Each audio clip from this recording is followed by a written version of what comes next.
retard, retard, retard.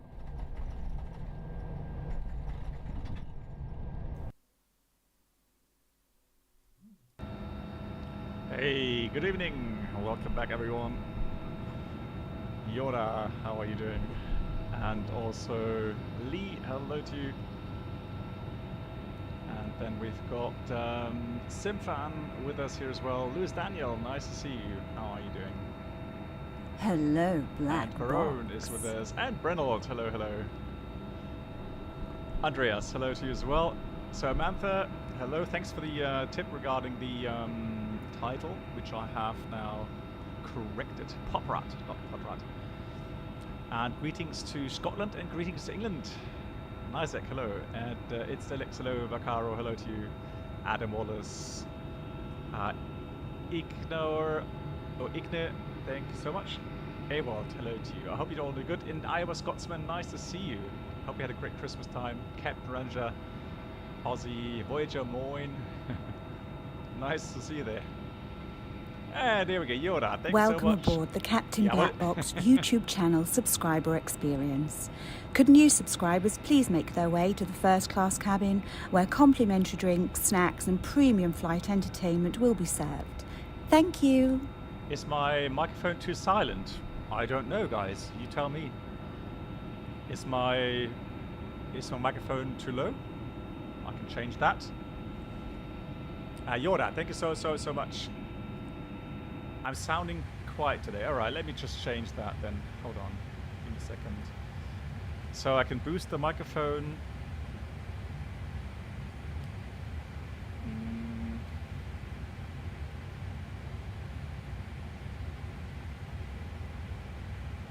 Hold on.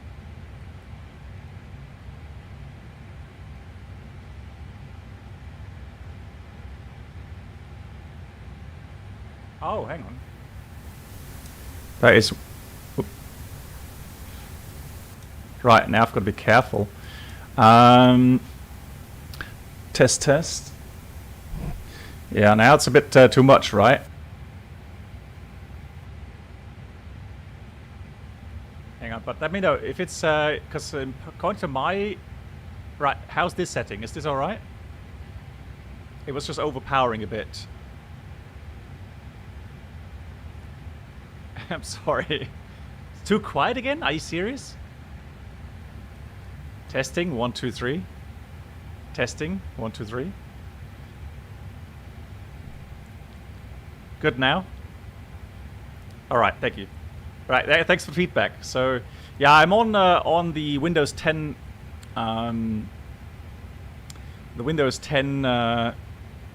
PC today, so thank you much, Andreas. Thanks for feedback. Greno, hello to you as well. All right, cool. So we are flying the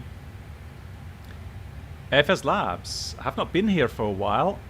However, interestingly enough, I've actually set up my... let's see if I can show that to you. I've actually set up my FCU panel there. So I've not used that for ages. But now that we are in the FSLabs, we can do so. For those of you who still use the FSLabs, I've just found out. So the Navigraph page here in the EFB is not working. And they've apparently figured out what it is, but they've not fixed it yet. Hey, Flying Mona! Frohe Weihnachten nachträglich. I hope you had a lovely Christmas. And I hope you're doing well. Nice to see you.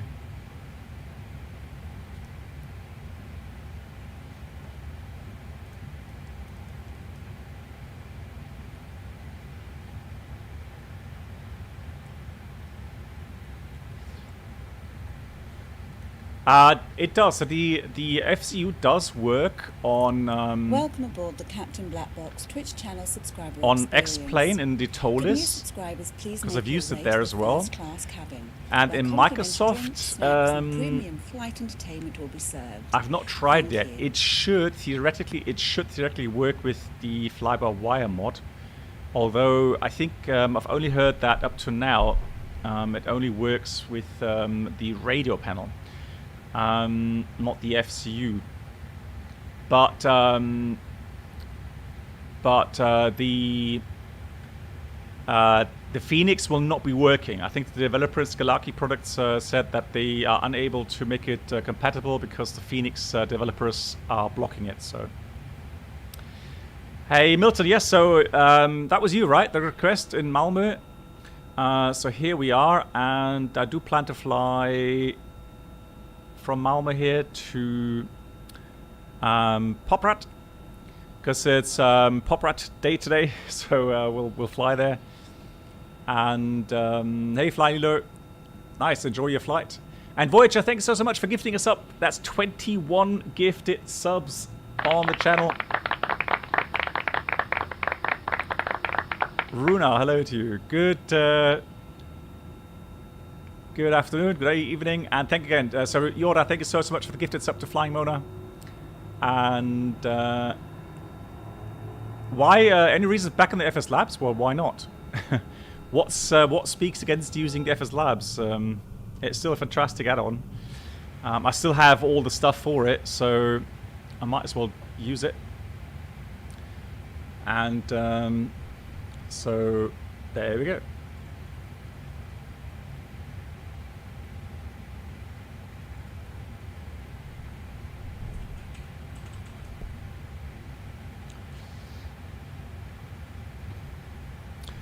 Which country are we flying to? We're flying to Slovakia.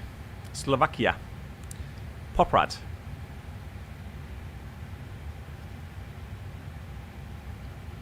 Oh, hang on, sorry. What did I? Oh, sorry, Voyager. I'm so sorry. Oh my god. Sorry, Voyager. Thank you so much for gifting us sub. Oh god, I called out the wrong person there. So Voyager, thank you so much for your gifted sub. I'm sorry. Yeah, we've been there. Actually, we have been there. It has an interesting approach, but we'll see what we get today. So I'm going to use the init button here. Let's request init here. Actually, pop out the MCDU. Quite a nice feature, I like. And then we go init. Make sure that we have the right. Oh yes, we have. Thank God for that. I wasn't sure if we actually have the right database still, but we have. It's what? It was 50 meters visibility in Lisbon. Wow, that's not a lot, no. And I mean, hey, Captain, a question to be sure, are you using EA Clouds and Sky? No, so I am using Enhanced Atmospherics, but I'm using Rex Skyforce Clouds. Vertical visibility, Brennald. Right, so... No, the FCU does not work with the Phoenix. No, they've clearly stated that they can't make it compatible because the Phoenix developers are blocking that. Right, so, the flight plan.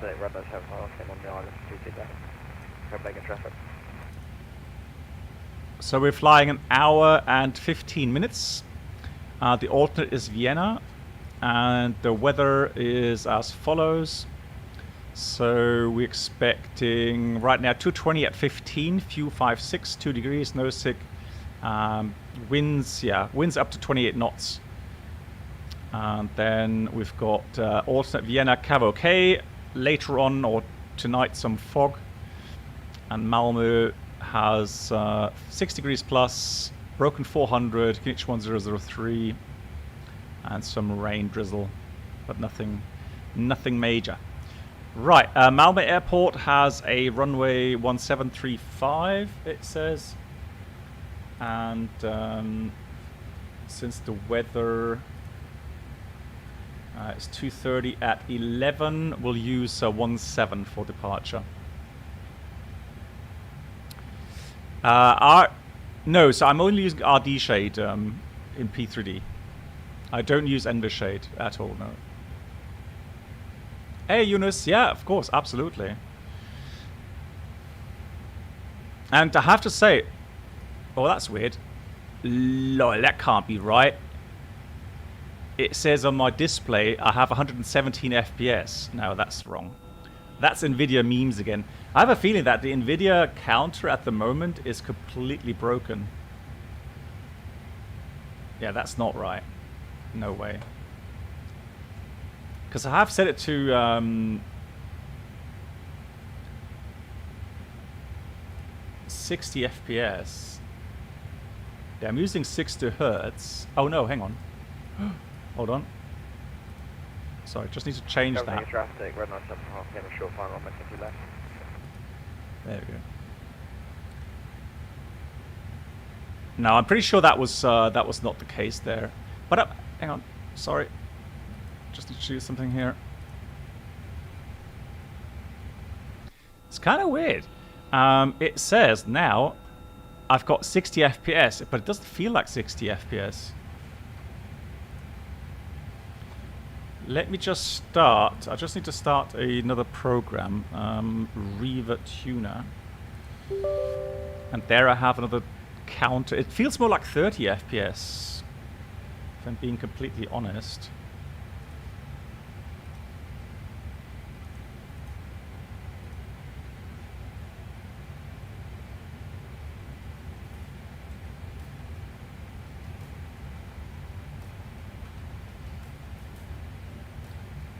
Hold on.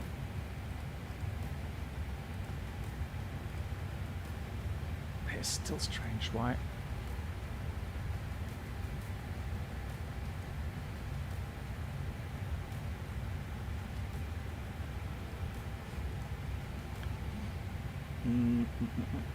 Where is the...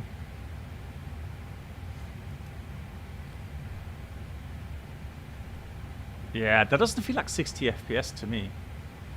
It's weird.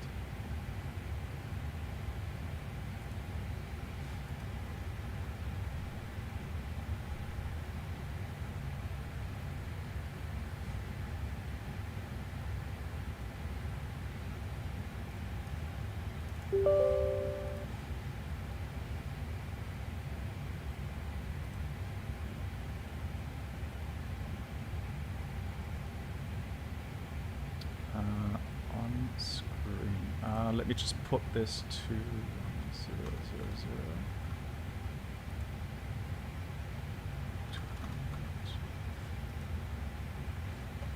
0. Surprised that the counter doesn't show up from Riva. All right.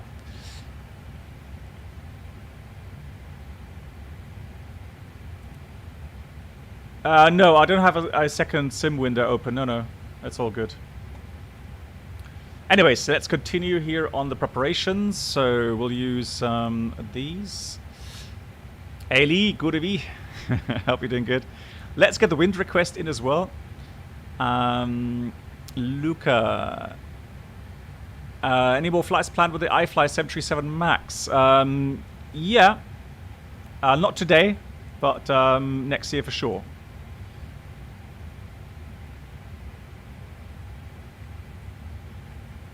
Okay, you need to hook up Riva Tuner before the game. Ah. Okay.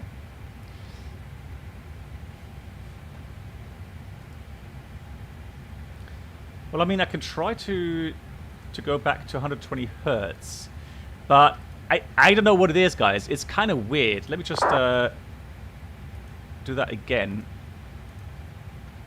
And now it feels fluid, but I just can't believe that's 120 FPS and P3D. How would that work? I'm pretty sure it's 60 and not 120. But I mean, whatever. It's smooth, so I'll take it. Cool. So wind request is out, and then we go return.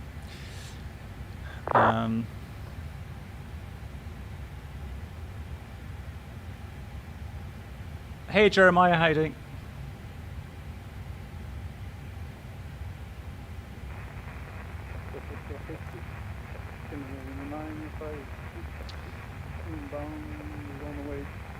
So let me have a look. Does the turning on the APU bleed before APU fully started cause NICAM message? I think I remember the FSLabs. No, so Luca, the APU bleed should not open prior the APU running completely. So what you can do, I can just show you that. You can put the APU bleed on now. It should not get up any warnings, cautions, etc. And so if you then start the APU, show that. It has a fault light in there, yes. Oh, actually, hang on. Why does that do a fault light right now? No, that's PAC's off. So that's a PAC fault, not a APU bleed fault. So, so we can disregard that. So let me just start the APU here.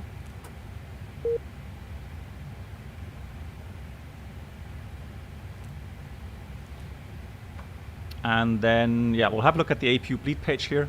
Brennelt, you asked, could you show me before takeoff how to a run-up in a jet aircraft? I have not seen the video. What was it about, Brennelt? What kind of run-up was he talking about? Yeah, so Vaccaro, I think it's. I saw that yesterday. Oh, yeah, yesterday in Microsoft Flight Sim, the same thing. So NVIDIA counter was showing double to what I have said. Or set, not set, but set.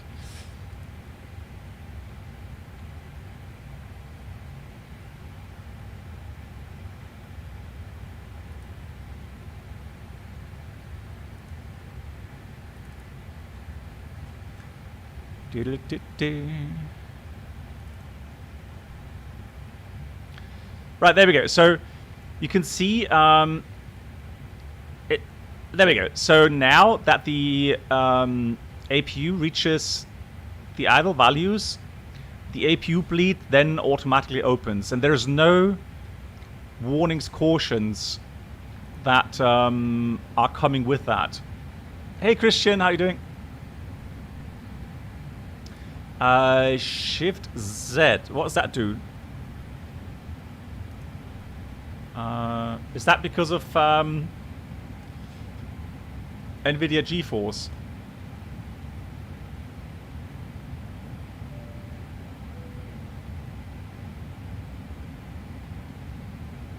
Hey Henrik, how you doing? Right, so there we go. So that answers the question. Let me do the following. So let me go on to this page. Got the connections. So request. Although, hang on. We do that through here, don't we? We go OFP data. So we're planning 6.1 block. And we'll do 1350 departure. We'll refuel instant. We'll send that off. Hey Machina, how you doing? Oh yeah, what, you live in Malmö? Lovely. You know, in Malmö you have a beach. It's a little. It looks like a little island just south of Malmö at the coast there. It has a beautiful sandy beach. Because I always see that when I approach Copenhagen.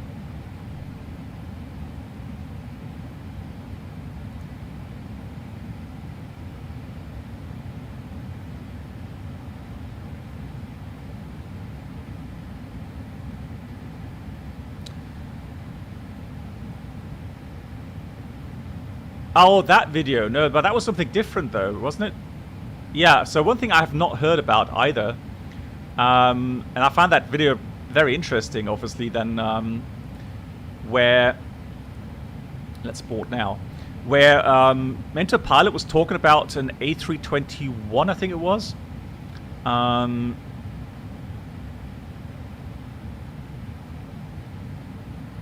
Boarding requested. Passengers boarding starting. Oh, that's loud. And they actually had some fungi, it was like bacteria in the fuel tank, and I've never heard about that before.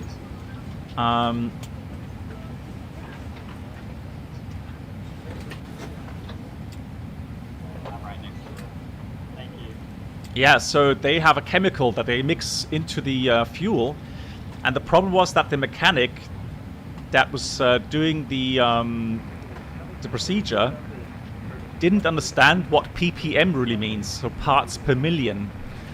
So instead of putting in, you know, a certain value of that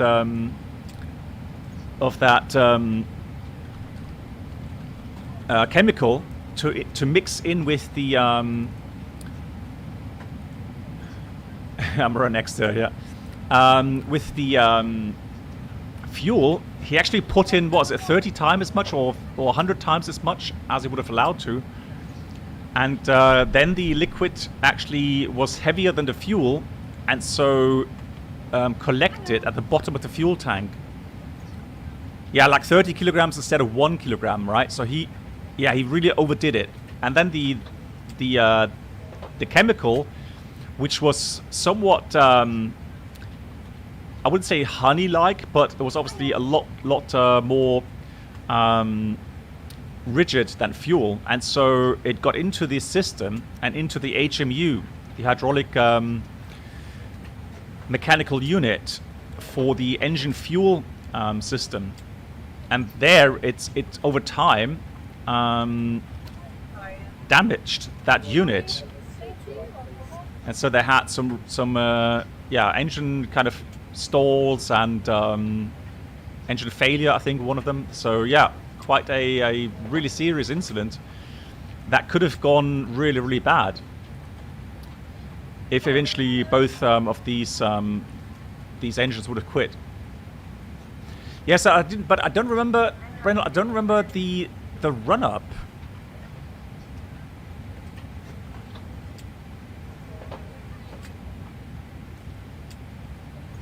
Yes, I mean that it takes 2 or 3 engine starts. I mean that can happen. But I mean, if you talk about engine run-up, that's something different. We only do run-ups for anti-icing, so for ice shedding. That's the only time we do that. Right, 56.7 is what we expect. Block fuel is 6.1.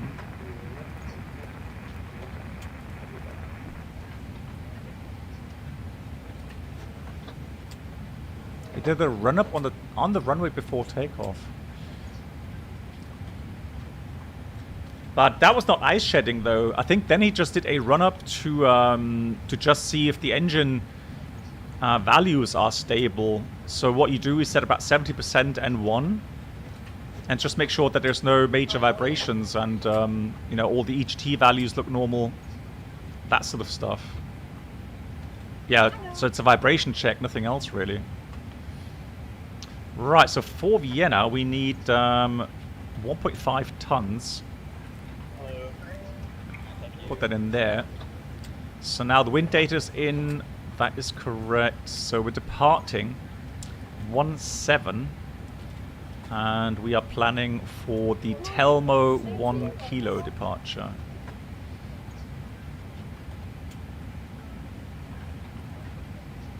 Yeah, that was an interesting case again.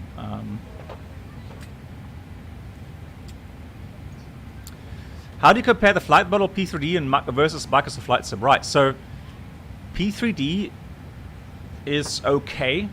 It just seems a little bit too stable. I'm going to plan for the RMP approach there in Poprad. Umari 1 Delta. So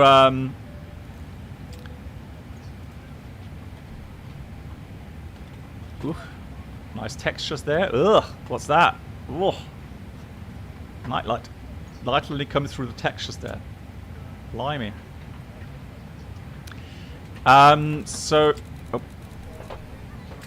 there's the plan mode, and there's the arrival routing. Alright, that looks good to me. Looks fine. Oh yeah, exactly. So a very famous Swiss cheese model failing there. Wow, that is weird. Alrighty, so init A page is filled out, init E page is filled out, flight plan filled out, RATNAV for departure. It probably is a RNAV departure. So we estimate 56.4. Let's just change that here. 56.4. And then we'll have a look. Navigraph. And so that's our departure route. Telmo 1 kilo to the south. So we have 651 overfly. That's a circle. So whenever you see a circle around a fix, it's an overfly. On the text, it's an underscore. So let me just zoom in here. And normally that would be, oh, that's a leader chart. So that would be underscore here. Yeah, so that's an overfly. That is not overfly. So here we can actually bypass that one.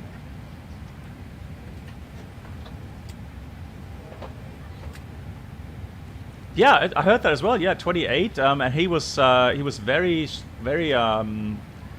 good with the procedures, keeping the cabin crew in the loop as well. Yeah, well done on that. Very good CRM as well. Yeah, absolutely agree. Good. So RatNav, I'm going to put in the Sierra Uniform Papa in here, but apart from that, we don't really need anything. Secondary flight plan copy deactive. If anything goes wrong, we'll come back to Echo. Actually, you know what? Copenhagen is very close by. So if anything goes wrong, we'll go to Copenhagen. And let me just fetch the weather for Copenhagen then.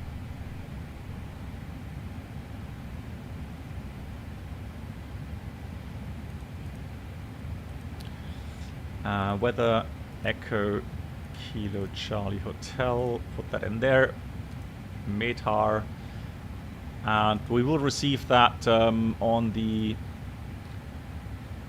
ACARS page here. There we go. So prelim load sheet, message. Copenhagen has 210 at 9, so it'll be runway 22. So I'll put that in here. 22 left, no star, no via. Yeah, it's a longer runway, good weather, so we'll get radar vectors. So we'll accept the load sheet, which is final. And I'm going to enter the values here into the MCDU. So we have even less, so 56.3 with a CG of 33.2. Actually, I can double click here, can't I? There we go. Have a good landing. So block fuel 6.1 and the takeoff CG is going to be 31.9. And we'll take those values now and put them into the... well, we'll take full length. Actually, yeah, we'll take full length. 1.7, quite heavy. Runway condition. Well, it's dry, isn't it? So... yeah, dry, I'll put 1002 plus 7 degrees. Wind is fine. And the takeoff weight 62.2 adds up correctly. So, air conditioning.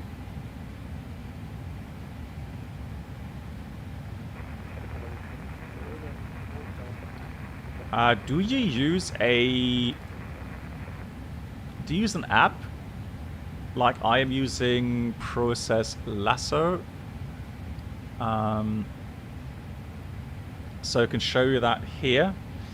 So P3D, I've put on all of the performance cores mainly. So, but it's not running just on core 1. Now you don't need Process Lasso. You can also use the Microsoft. I think it's in a taskbar. You can call up the. Yeah, I think so. Right, we'll do aircon off for takeoff. Anti-ice, we'll probably need it because broken 400 feet. So in case of engine failure, when we level off at 1500 feet, we will enter that that icing area. So we'll calculate with engine anti-ice on, config optimum, flex power is fine. Let's see what comes out. Oh, config 3, British Airways procedures, limey. Let's go 64 flex. So let's force 1 plus F. It should give a little bit less stop margin, but the same flex really. What was the config 3 stop margin? Let's just check again. So flex the same, 400 meter stop margin, going with config 1 plus F. Where's Mark? I think he's got some family time today, Voyager. And so 268. So a little bit less stop margin because that means we have a higher V1 compared to the config 3. 136, it's not really that much lower. It's kind of weird how it calculates that. Spotting these Midlands.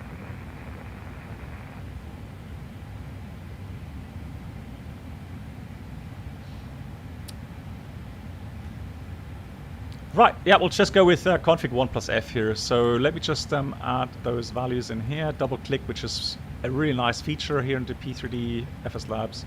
Oh yeah, so sorry, the someone asked about the flight model, P3D compared to Microsoft Flight Sim, and I've not completely answered that question.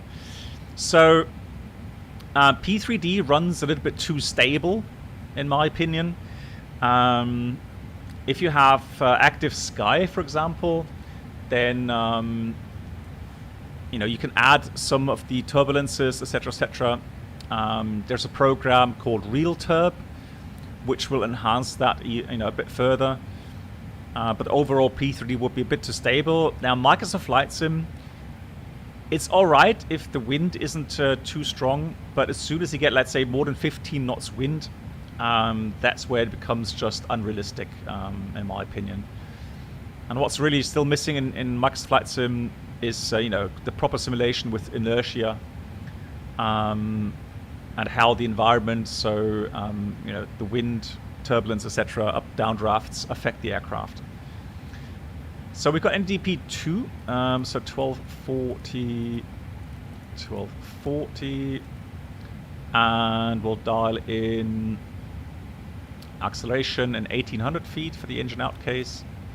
And the procedure is just straight out, 169 to 25 miles to hold.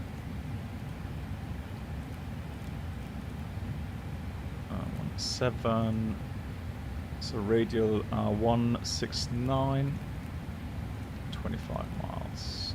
There we go. All right, so and that's pretty much it. So briefing.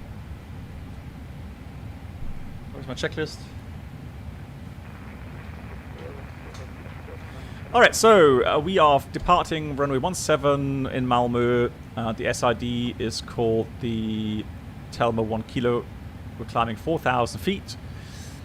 And the sector altitude, look here, is 2,600 feet. And the extra fuel we have available is about, well, 10 minutes, I would say. Probably have some savings en route. Taxi out hotspots. Where are we? We are currently parked on the northern side here. It'll be pushback Charlie Yankee. Charlie Yankee, and then holding point 17. So it's a short taxi out.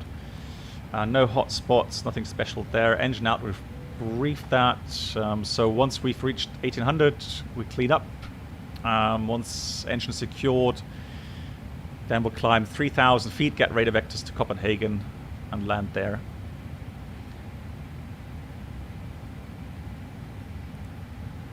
Right, nothing non-standard. Threats, guys? Anything threats-wise?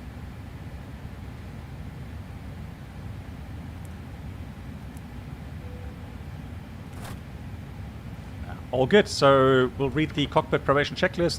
Gear pins covers removed. Fuel quantity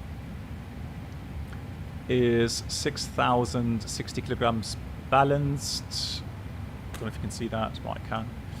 Yeah, balanced. And the seatbelts on. ADIRS. NAF barrel ref 1003. Set 3 times, cross-checked. And that's the cockpit preparation checklist completed. We'll continue with the before start. Although let me just check if we have a controller online here, because I did not check that yet. Let's go VATSIM map. Just to make sure that we don't get told off.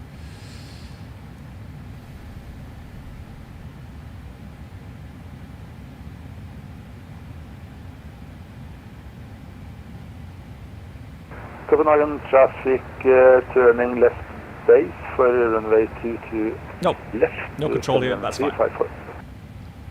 Okay, so before start checklist, parking brake is set. Takeoff speed thrust. V1 142, V2 VR 142, V2 143, flex 64. Windows closed. Closed. Yeah, the beacon is on. And that's the before start checklist completed. I guess we're still a bit early, but let's get the shocks away, GPU away, gate closed, request pushback.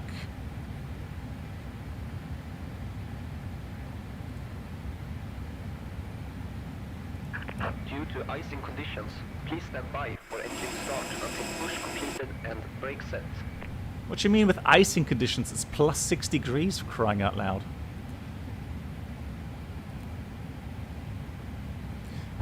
It's not neither how we. It's P3D prepared. Hello, Captain. We are ready for pushback.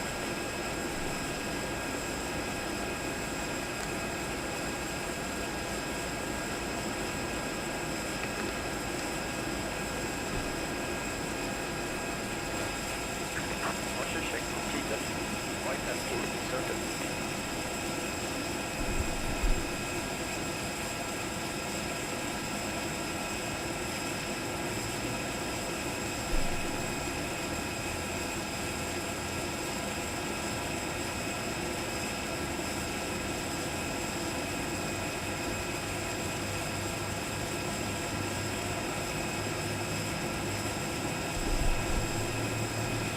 Right. I'm going to try it, because I just want to know if that actually works here in P3D.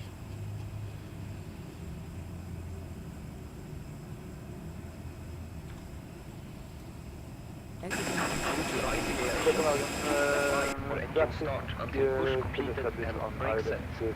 22 left, 9 miles out, and 354.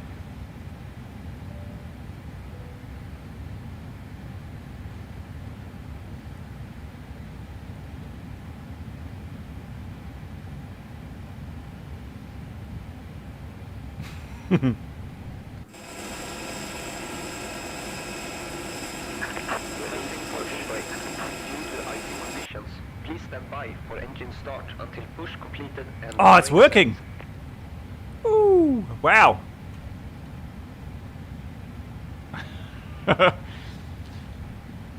Right, forget it. Forget with engine start until blah blah blah. That's right, we've got doors now. We don't have icing conditions. Let me just put 2000 for the squawk. That to on. So we have fuel pumps on, APU bleed is available. We'll check the bleed pressure, 40 psi, that looks good. Starting engine 2. So start valve open. With that in mind, please, we do ask for the 2 minutes of your time. Once we take Oh, there's Norman. Thank you.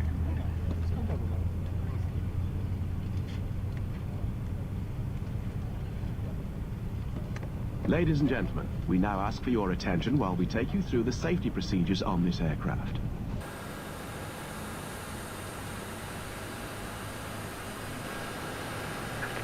set parking brakes. Parking brake set. Waiting your confirmation for good engine start. Roger, roger.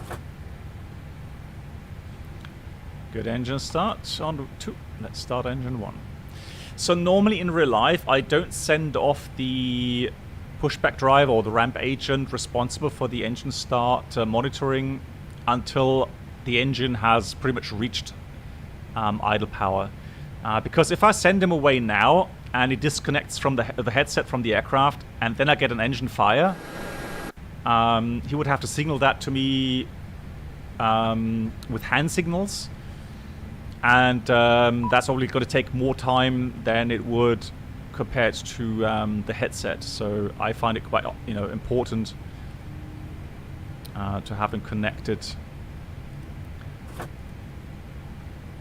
So here we could just press the interphone normally. There we go. Confirm good engine start. Good engine start. You can disconnect. Unlocking gear. But doubts. Right. Flaps 1. Good. Engines. Oh, sorry. I mean, packs go on initially, and then for takeoff, we'll switch the packs off. Right. So trim is supposed to be down 0.7. Rudder trim is neutral. And so we'll do the flight control check. Full down, full up, neutral, full left, full right, neutral, rudder, full left, full right. Neutral after start checklist, anti-ice, at the moment it's not required. Tow truck disconnected. Is off, Right ecom has status. been removed. No, it's not. Left is clear, right is clear. Oi! Oh, there we go. I was just about to say. Steering pin removed. Ecom status checked, pitch trim. So what we do is that we check the CG value here, 31.8. So we go to the trim wheel, that's about 32, 31.8. That's the marker. That is correct, and that's supposed to be 0.7 down. That adds up, fantastic. And the rudder trim is neutral after start checklist completed.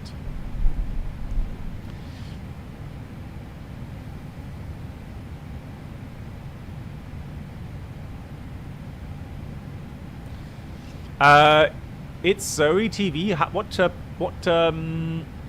CPU do you have?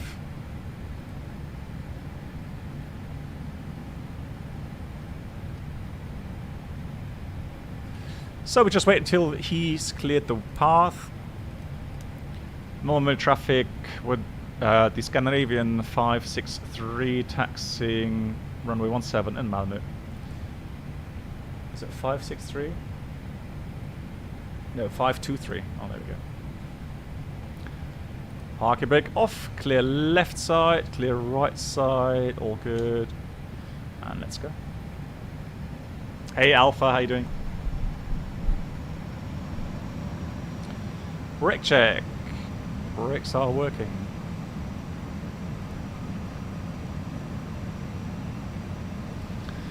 So, regarding the ice shedding procedure, in wintertime, if the outside temperature is plus 3 degrees or less, or if you have engine vibrations, which you would see here on the engine SD, then it's advisable to do an engine run-up. That is best done on a dry taxiway with parking brake set. If it's on a slippery surface, then it's best to do it with the just the brake pedals.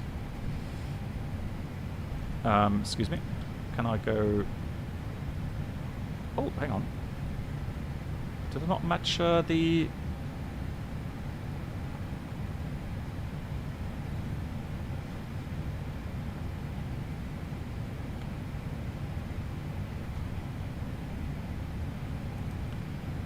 Oh, there we go. It's it's working.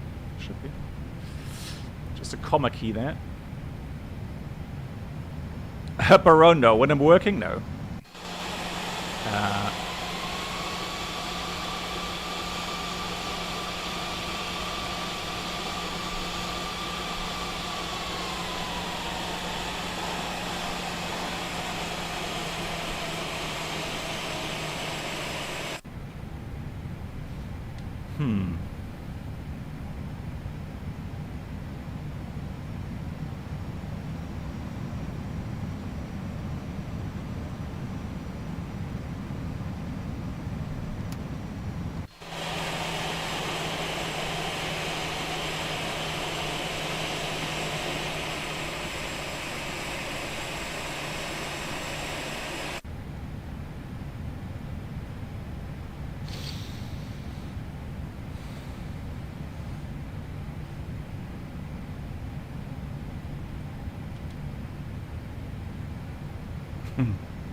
Yeah, it's either that or it's a friction issue with the airport add-on.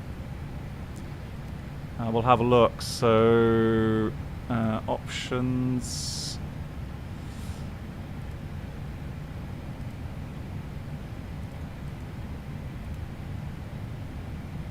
Malmö traffic winner upright, taxi 1.1. Welcome aboard the Captain Black Box Christmas and New Year infotainment experience. Could new subscribers please make their way to the first class cabin where seasonal aperitifs, canapes and Christmas cheer will be served. Thank you.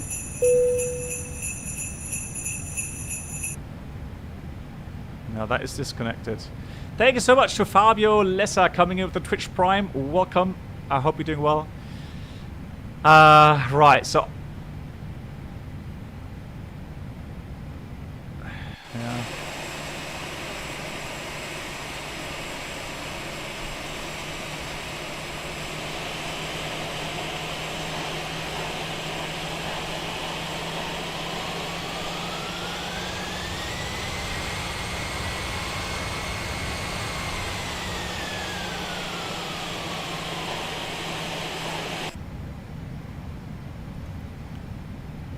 Then let me have a look. Can I restart Coatl here somehow?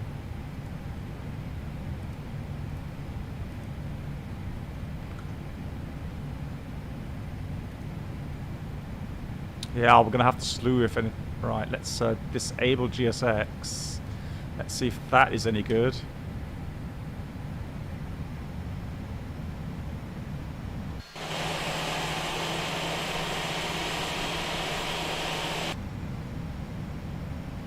Yeah, I know that some airports are not completely compatible, and so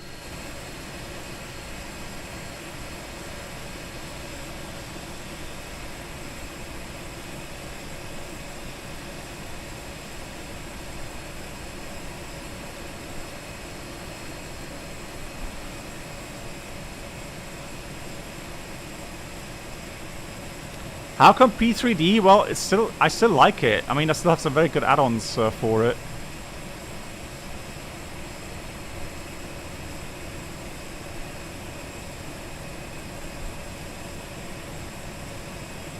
Try again. Yeah, hang on. Let me just get to the front here.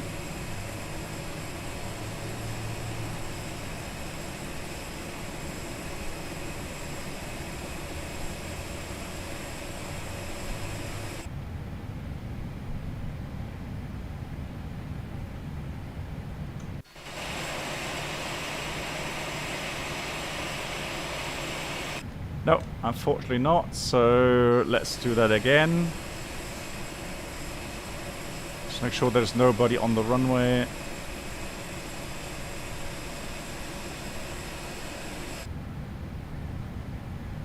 Well, there's nobody here. Let's how can I go, what's it, how do I turn the aircraft? What's the...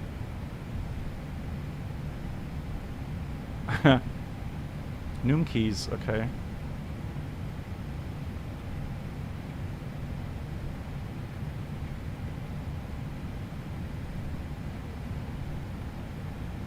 Ice. I don't know if it's ice or not. 1 and 3, okay, that doesn't work for me, unfortunately. Oh, it does.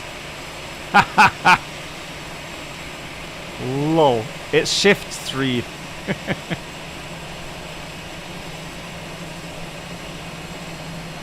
That looks so weird.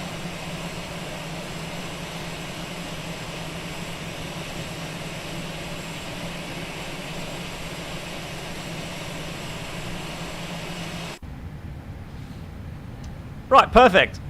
Who said we wouldn't get here? Right, let's do the taxi checklist. Flight controls check. Flap setting is config 1+F. Radar predictor windshield system is on auto. And the engine mode selector normal. ECA memo take off. No blue. So lineup items, lineup checklist. We have takeoff runway, full length 17. TCAS, TARA, and the packs are off. Right. Here goes there. He's got the radar. Let's try this. Now, we just have to keep it on the runway until we hit about 60, 70 knots. Then we should be fine to get some traction from the rudder. Yeah, that's alright. Take off.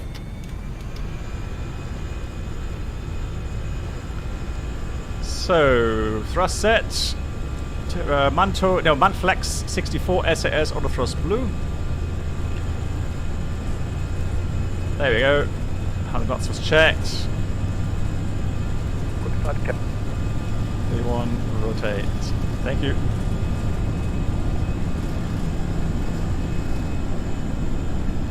Pause rate. Gear up.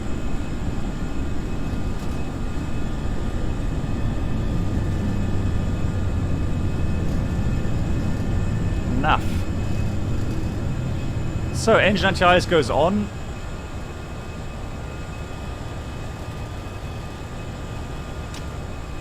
Thrust climb, out blue, auto thrust.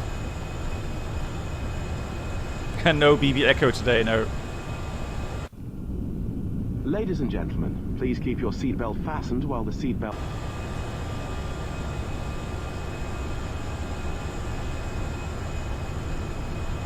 So, climb power set. That means we can switch on the packs. Pack 1 on. Pack 2 on. S speed, flaps 0. Speed is checked. Flaps 0. Reset the ground spoilers. Nose gear lights off. There we go. Autopilot 1 on.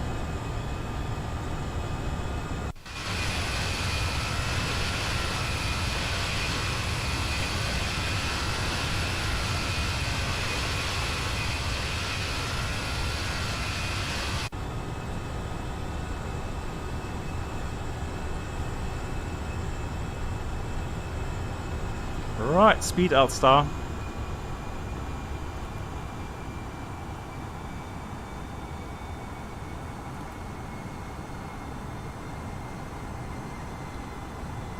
I think the problem comes from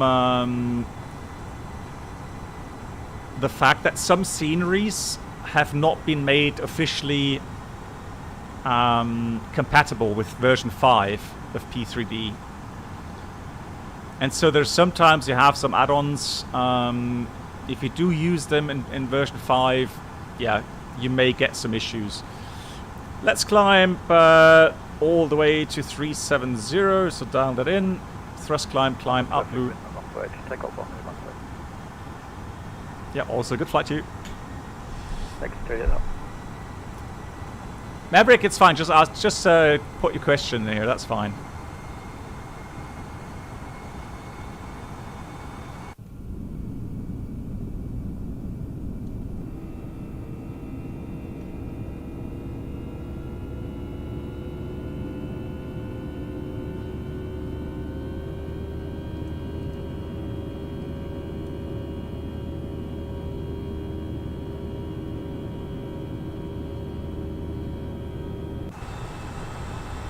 Transition, set standard.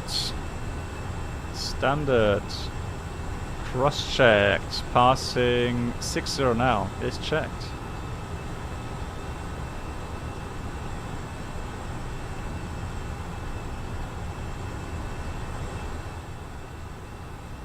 So I'm just dialing down the sim sounds a bit for the flight.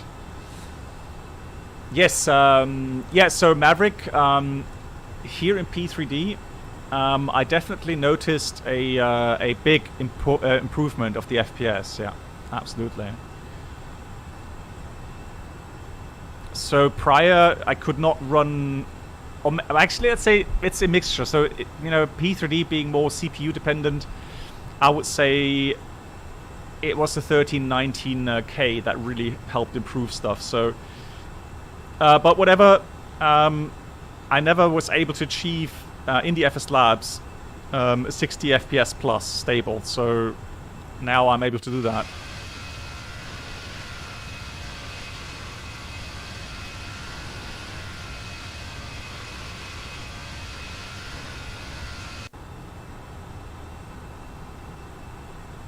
Yeah. Today somebody asked me again, or asked in general, the community, their thoughts, or what their thoughts were on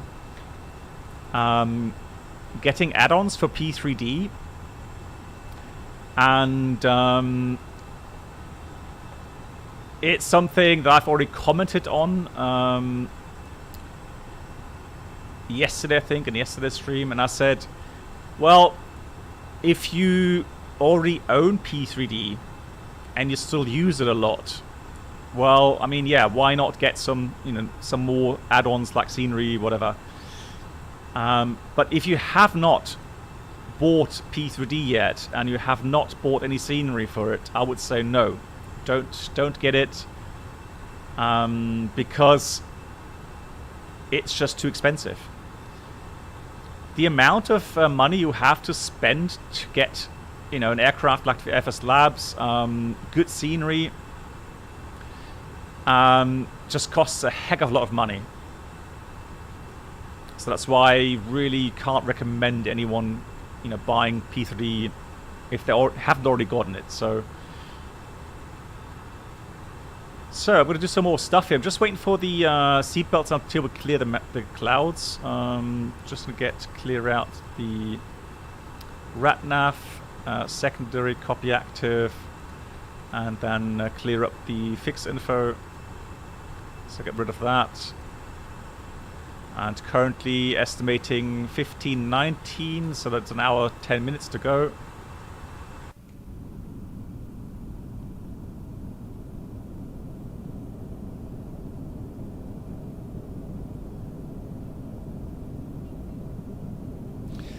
And the weird thing is, when you've been in Microsoft Flight Sim for ages,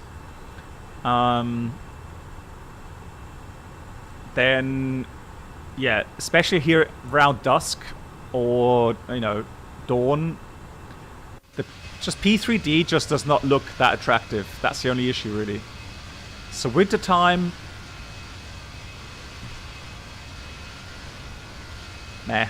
But still, I mean, you know, the clouds look alright, and advantage of P3D, the weather simulation. So if you use like active sky, the weather situation or the weather simulation is a lot better compared to to Microsoft Flight Sim. So seatbelts off, got the anti-ice off. That is something really still missing in Microsoft Flight Sim, especially when you have, you know, convective weather, storm fronts, lots of rain or thunderstorms. How does the flight factor compare to Phoenix? Well, the flight factor, I am still very disappointed in. They kind of announce something and they hype their own product way beyond what it's actually capable of doing.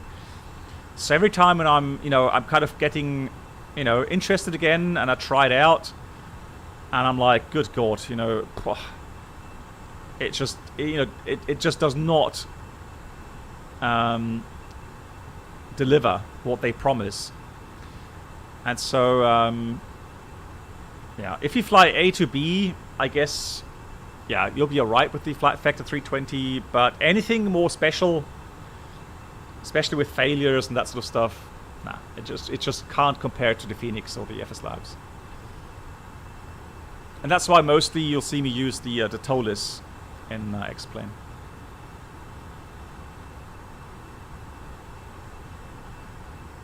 Hey, cool. Sorry, so Lila, what aircraft did you use? Well, no, so Machina, you have to be careful with these wordings regarding officially licensed by Airbus. All that really means is that you're allowed to use Airbus logos you know, and call it Airbus A320 add-on, etc., etc. So I mean, it's more a advertisement gag than or stunt than anything else. The 330 Neo, nice. Yeah, so Felix, I mean, I think if you're using orthos, then I think it looks nice. It has some nice haze effects now. And the ground textures look nice. So, yeah, if you have orthos, good. Standard, yeah, disappointing still, yeah, absolutely.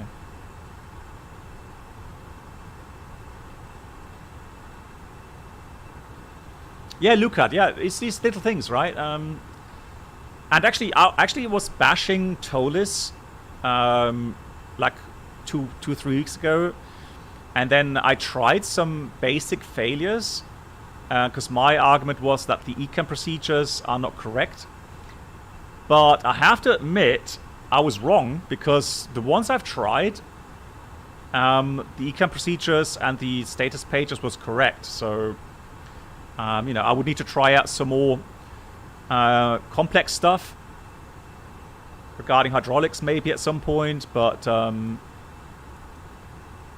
yeah, that was not too bad. So where's my aircraft? How come I don't see it?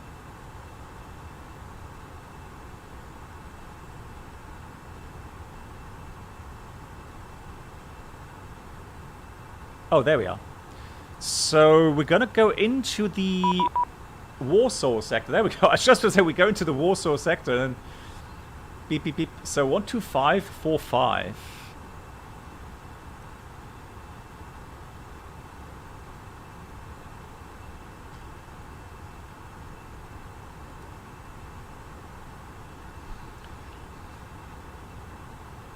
Let's see if they have SEPA DLC. Ah, they do. Above level 285. Nice. We'll log on in a second. Warsaw radar. Good evening from Scandinavian 523. We're passing 245, climbing 370.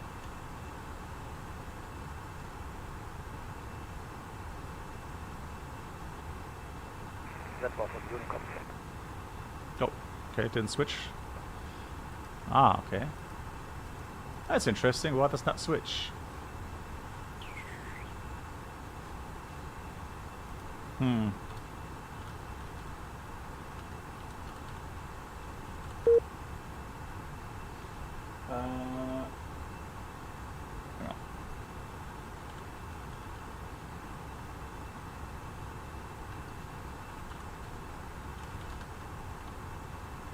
Alright, so I had to do that via VPilot.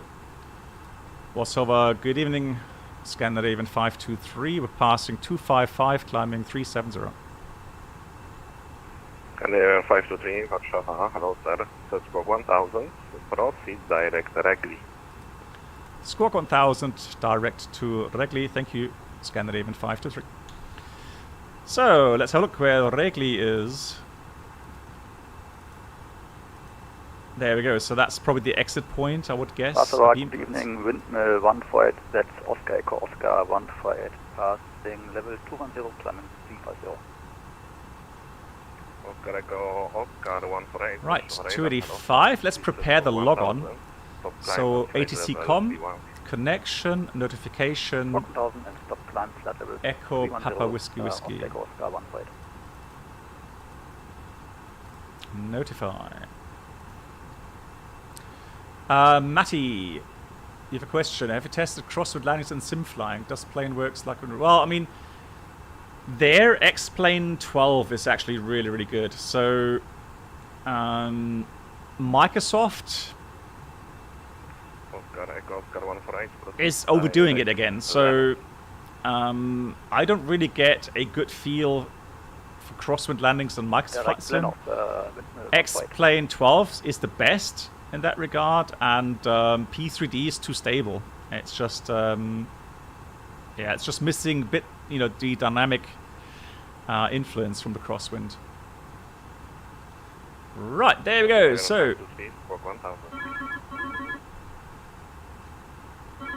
okay, Scandinavian 523 squawk should be 1000. You have squawk 1200. Okay, something's going wrong today. Okay, let me try. So, I mean, I've got witnesses. It says here in the box, oops, it says 1000.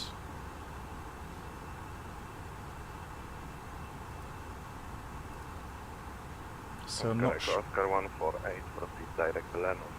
Lima Yeah, Echo November. I can try reconnect. Direct Lenos, Lima Echo November Oscar Victor Oscar Echo Oscar. I did update VPilot today, so that was a bit weird. 461 monitor Unico 122 decimal 8 radar set terminated. Yankee, Domingo. Chris, hang on. Let me just give me a second. I'm just going to reconnect here.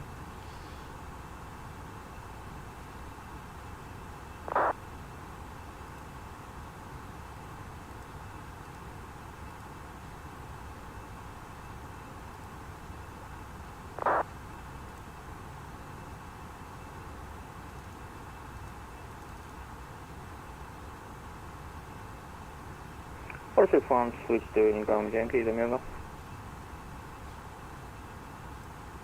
Oscar Echo Oscar 148, continue climb flight level 350. Hey, terrain ahead, how you doing? Oscar Echo Oscar 148.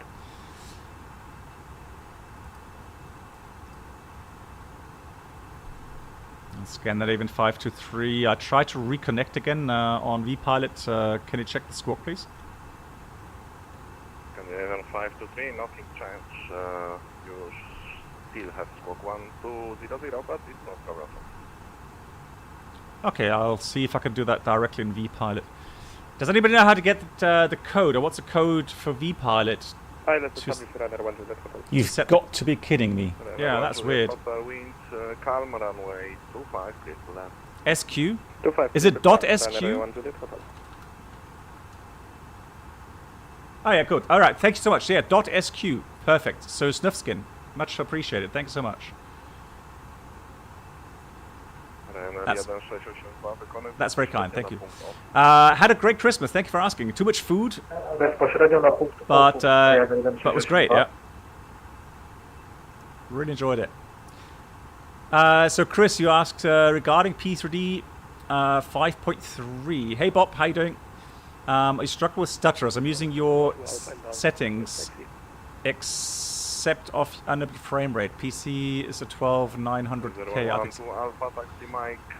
So Chris, if you run your sim without VSync,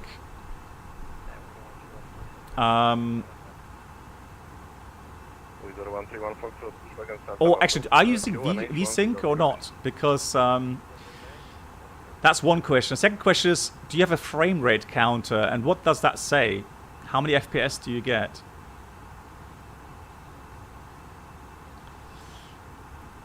Try switching from auto to on. Well, I've already set it through VPilot, and it said squawk code is set to 1000, so it should be alright now.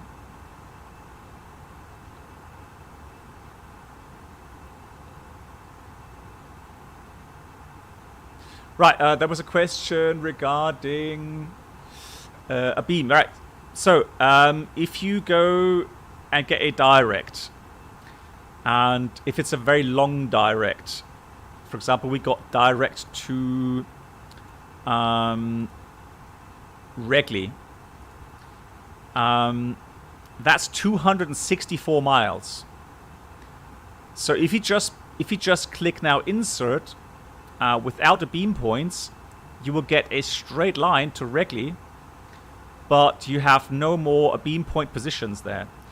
So if I go to secondary flight plan, you see that was our original routing. Let me just dim down the brightness of the terrain display. So that was our original routing, because that's still in the secondary flight plan. But we've gotten a shortcut to Regley. So at some point, you see, the original routing will come back to our Regley waypoint that we've been cleared to. Now, if we don't use the beam points, all of these points that are now a beam, the original routing will have gone. And so if we want to do a fuel check, for example, let's say currently we are, oh, except I didn't put the timer on. Let me just have a look here. Atsu AOSIM menu init. We took off at 14:01. And so if I want to do a fuel check, the next one would be at Denko, for example.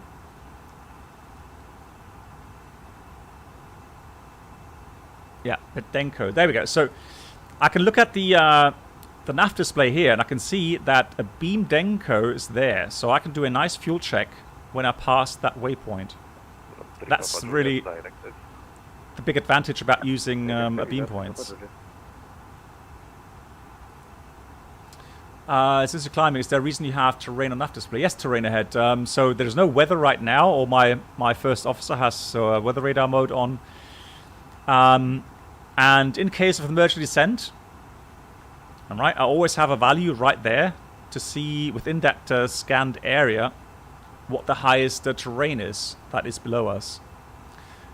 Right now, it's not important, but we will be crossing some higher terrain on our way to Poprad. So, yeah, that's why for situational awareness, I have the nav display on. At nighttime? At nighttime, if it's completely dark, I would probably do it the other way around. So that I have a weather radar display on my side and terrain on the other side. Easy 6-7 Tango Golf, for radar close, radar contact, client level 35. So Chris, regarding the stutterers, right, so if you have a 30 Hz monitor, which not many people have, I actually have one, 4K, which could do 30 Hz, then you could put that to 30 Hz. Clock? Yeah, I know, Leo. No worries, though. Hello, radar contact. Continue descent level 100. To which point are you proceeding, sir? No, so the thing is this. So, Chris, the next question would be, what is your monitor set to? What frequency does your monitor have? Right, got 1,000 feet to go. Let's put this into vertical speed. Mach.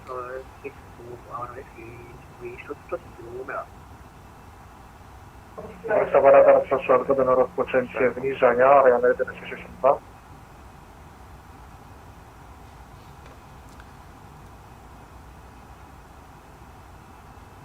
Ryanair 162, gdy gotowi, zniżej poziom lotu 150. Poziom lotu 150, Ryanair 162.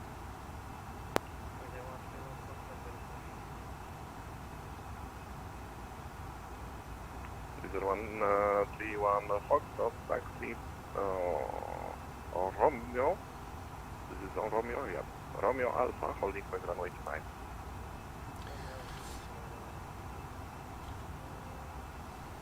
Cruiser 112 Alpha, wind Gdańsk 220 degrees, 9 knots, runway 29 and clear for takeoff, before the airport. Runway 29, clear for takeoff with 112 Alpha and we'll go.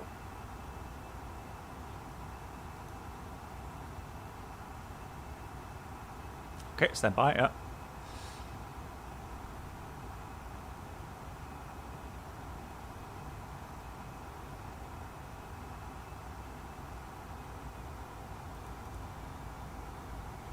Lot 3 Papa Juliet, cleared crew country Golf arrival, expect ILS approach runway 25. Cleared crew country Golf, expect ILS 25, 3 Papa Juliet. Lot 3 Papa Juliet, proceed direct Kilo 562. Kilo 562, 3 Papa Juliet, dzięki. Right, got Al Cruz nav, so I'm going to put the TCAS to below. Lot 71 Echo requesting 1 minute toilet break approval. Easy 6-7 Tango Golf, expedite climbing this running. Expedite climb, easy 6 Tango Golf.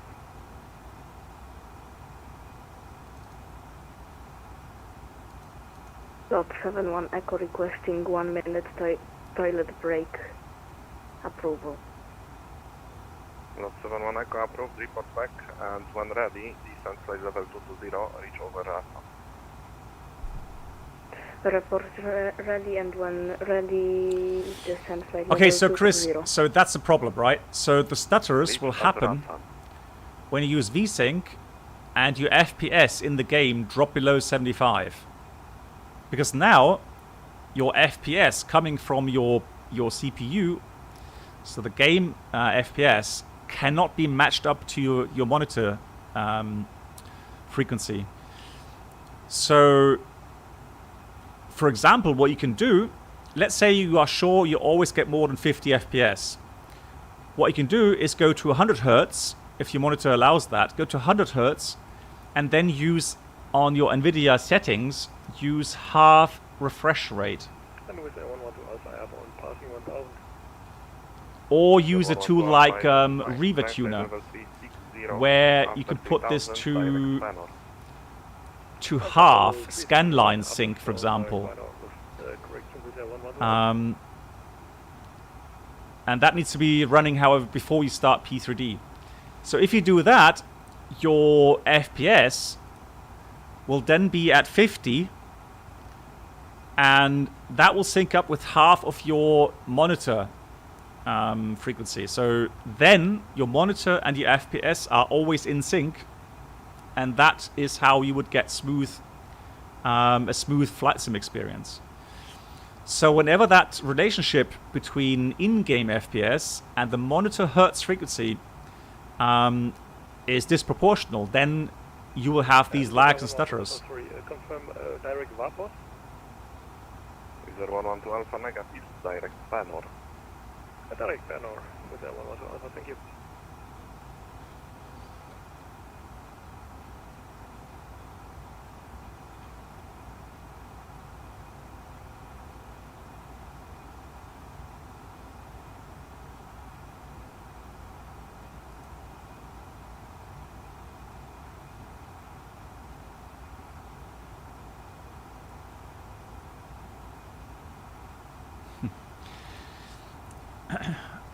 Lot 71 Echo back in cockpit.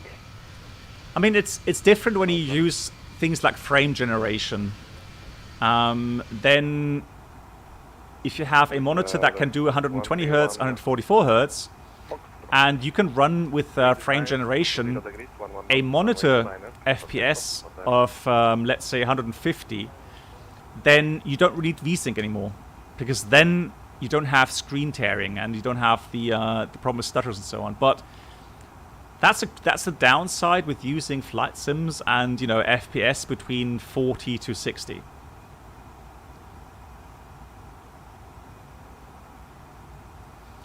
Well, if you put autogen to low, I mean, it will improve your in-game FPS. But again, as soon as you get scenery that's more complex, a lot of clouds, etc., and your in-game FPS drops below 75, that's it. That's when you start to get stutters. Hey, Spot Ollie, how you doing?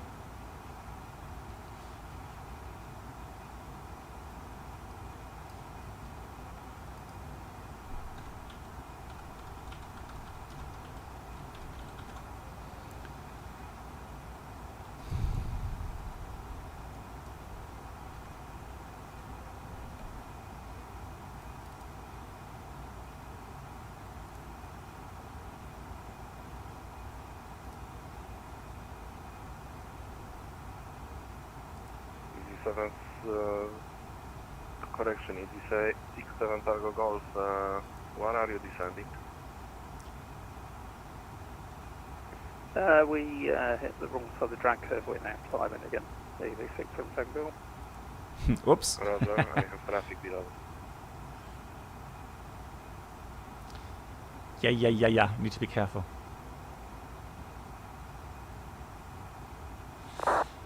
Your computer's... I've always ignored... So on my Windows 10 PC, I've always ignored that request regarding Windows 11. Because I've noticed that P3D, for some reason... I'm not sure if it's fixed by now, but previously it had some serious problems with Windows 11. Yeah, Chris, yeah, please report back. It would be interesting to hear. 131 Foxtrot identified, climb flight level 360 after 3000 direct panel. 3000 direct panel, level 360.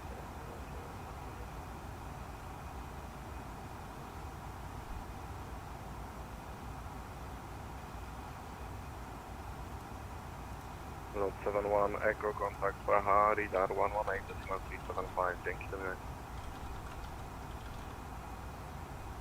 Lot 71 Echo, kontakt Praha radar 118.375, dzięki do miłego. Szczęśliwego nowego roku. What? What are they saying?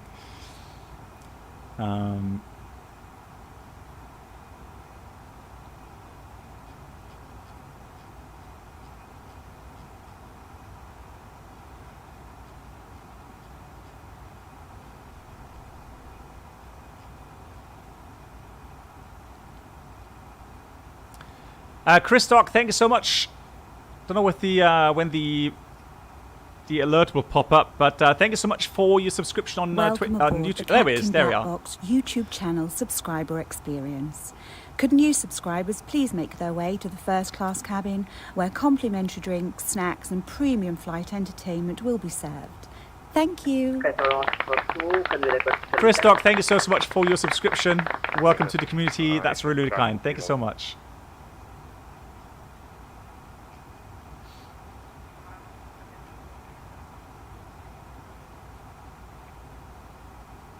Echo Bravo Warszawa, kłaniam się, radar contact, clear beam for 5 uniform arrival, expect direct Yankee runway TT. What, there's people using Windows 7 still? Good God. Well, that's not updated anymore, is it?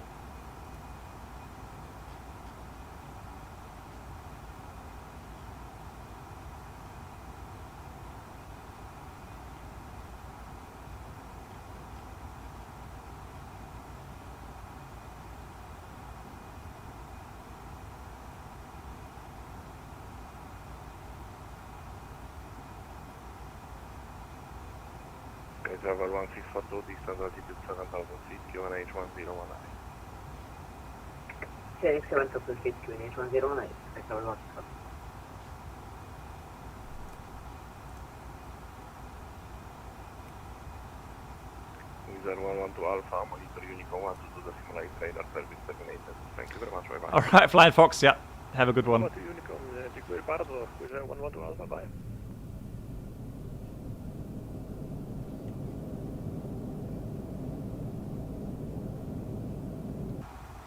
Winter time down below.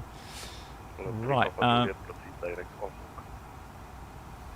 Proceed off, 3 Papa Juliet.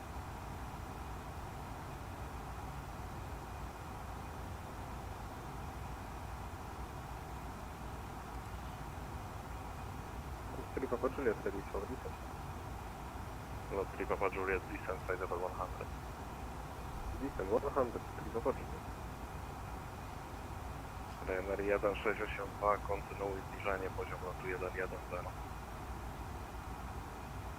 Kontynuuję zniżanie 110, Ryanair 1682. Hey Captain Danny, how are you doing? Nice to see you. Wizard 73 Alpha, proceed direct NAPCO. Direct NAPCO, Wizard 73 Alpha. They use X-Plane, not X-Plane, Windows X-Plane, no, Windows XP and trains in Denmark. Right, I'm not sure if I want to drive on a train in Denmark now.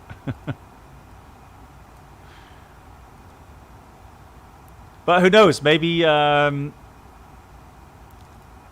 maybe that was the best Windows ever made, who knows.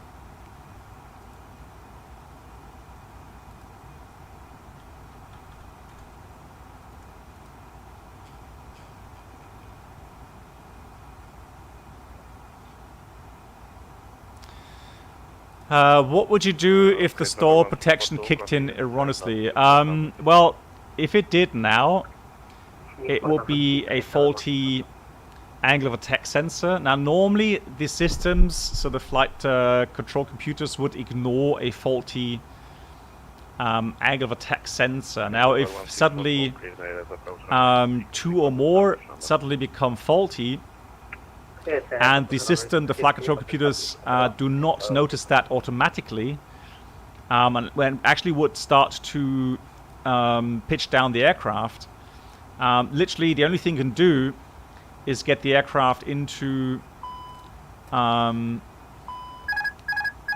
alternate law,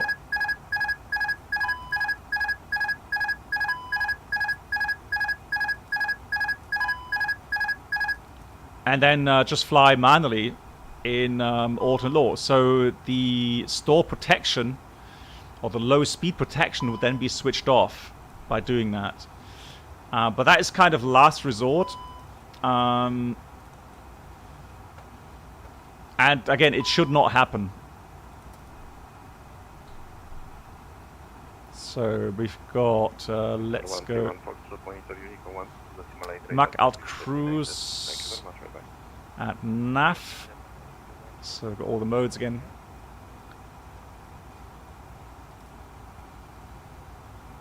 Yeah. So one thing that that luckily has changed over the last years is a change in the approach of how to train pilots and how pilots remain proficient in manual flying and understanding the systems of the Airbus.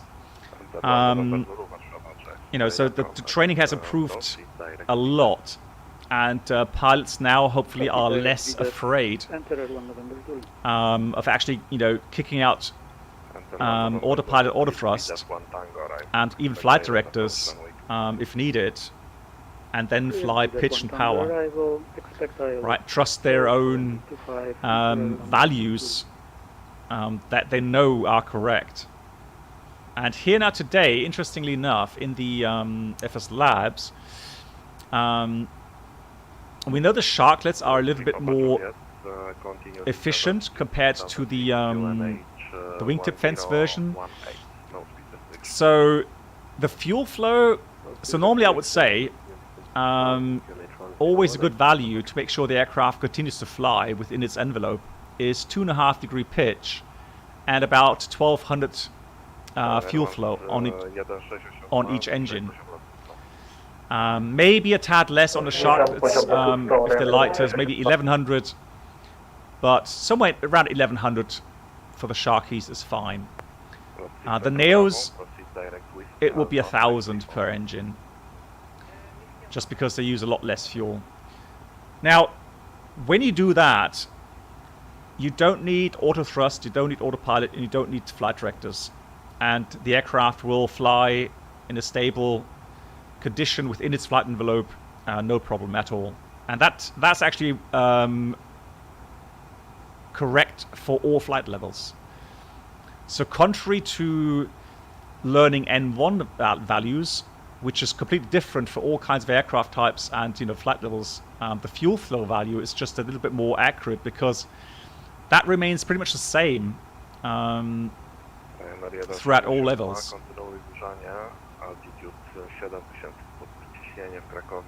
Well, the thing is, so we've got a lot of tailwind, Ollie. A lot of tailwind and a low cost index. So that's why the speed is obviously a lot lower. So 0.75 Mach is not really very much, is it?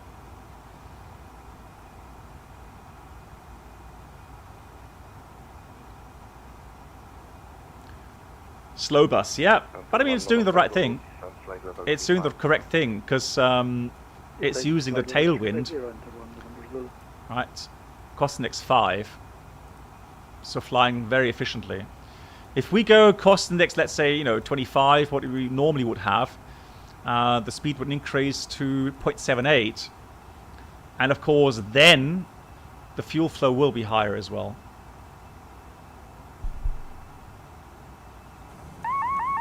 Autopilot. Autopilot. Hey, a lost player, thank you so much for the £2. Welcome, thanks for the support. And the question is, what is your opinion of the FSLabs in P3D in 2022? Well, I still like the add-on. I really do. It still gives you a lot of options. You know, so you can configure so many things, even with the voice files for the cabin announcements. You know, A321, the Sharklet, 319. You know, lots of options available.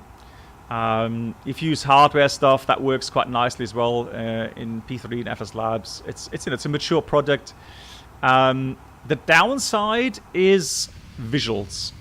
So if you been spoiled by Microsoft Flight Sim visuals, you won't get that here. All right, so you just have to accept that fact. For me personally, I still enjoy flying in P3D. I don't have... I'm not that sensitive when it comes to, the visuals. I look more for the way the aircraft is simulated, the sounds. That's more important to me. Having said that, I do enjoy the beautiful visuals in Microsoft Flight Sim. What I dislike there, and I've said it many times, I dislike there the weather simulation, and that's where quite often when we have like some stronger winds, I expect some turbulence, etc., etc., and then suddenly I get a completely different simulation in Microsoft Flight Sim than what I'm expecting, and that puts me off. Hey Bilbos, how you doing?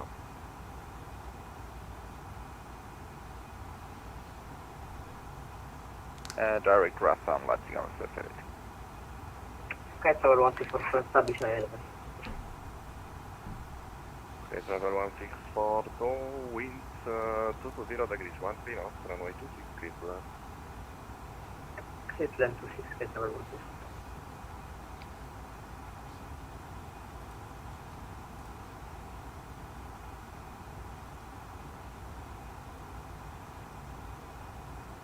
You can actually see the strobe lights now. I want to turn that option off. That was so annoying. When you got the first Sharklets, with the strobe lights reflecting in the panel here, that was really, really annoying. I can't explain how annoying it was. That really is putting me off. So let's go ASIM menu.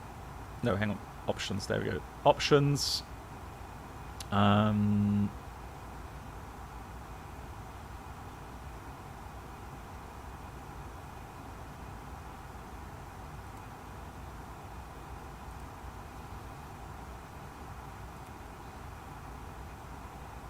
Yeah.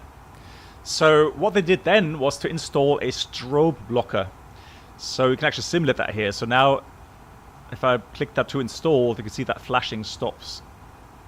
And thank God they put that in. No, so flight simulation, our airline's SOP state that whenever we fly manual, we shall use manual thrust. So manual flight for us means manual thrust.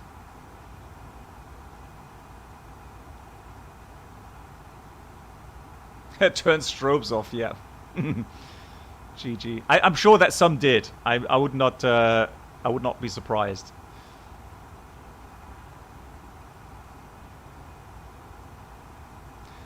Bella, you miss P3D? Well, yeah, I mean, there's nothing wrong with still having P3D if you already bought all the add-ons.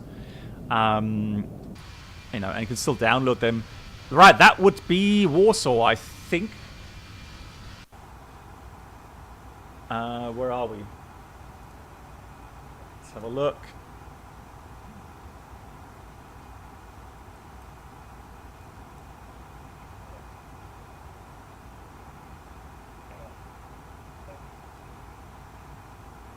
It says Wrocław. Seriously? What?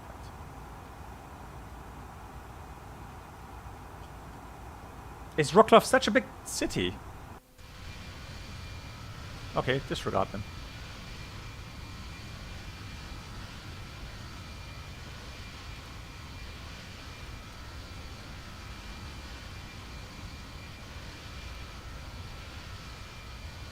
Yeah, it is a lot more east, yeah. I guess not. Right, yeah, it is more east. Forget everything I said about Warsaw. Yeah, so Bella, I actually have a second hard drive, a separate hard drive where I put a second copy of, or actually Windows 10 copy. And so the only annoying thing is that I have to switch hard drive. So actually, you know, start the PC up again, and then select the Windows 10 partition. Quietly end stream. You can guess. No, so I was like, you know, we're pretty close to Warsaw. I thought, well, that must be Warsaw, but no, obviously not.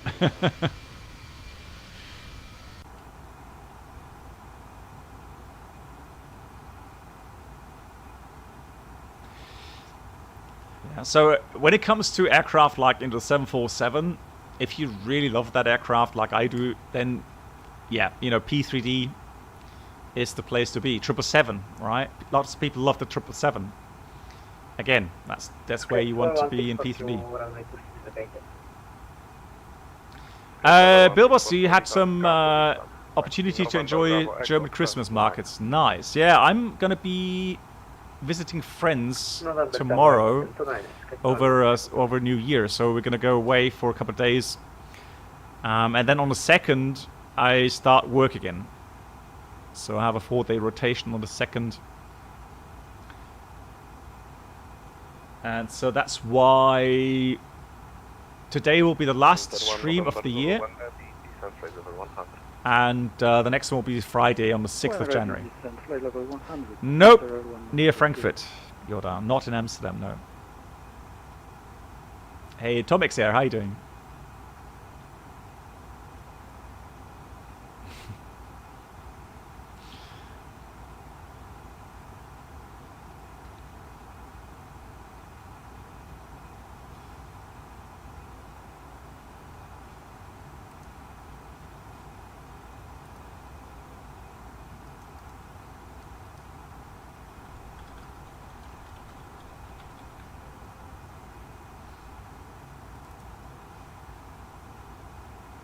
Lot 10, 5 Whiskey, good evening after departure, passing 1,800 feet.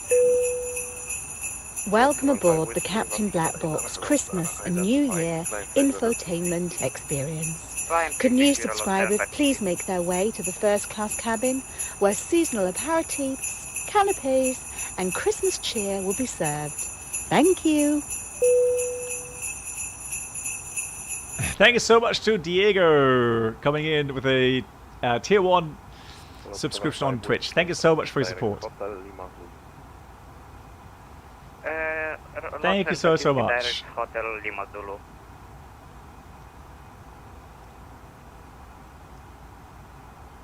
Do you manage or descent? Well, here in the Airbus, I do prefer using managed descent modes, and that's actually how pilots on the Airbus are trained. So in order for you to be able to do that, obviously you need to have the trust in your flight management guidance system. But it all, look at that, contact 18375 Wilco send, and we can go load transfer. Did it transfer now? No, it did not. So 118.375. There we go. Now we've transferred. Close that. So now we've logged off from CPDLC.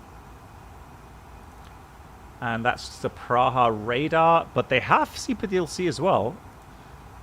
So let's try that. So ATC com connection notification. So they just did not have an automatic transfer through CPDLC. Praha radar, good evening. Scandinavian 523, level 370.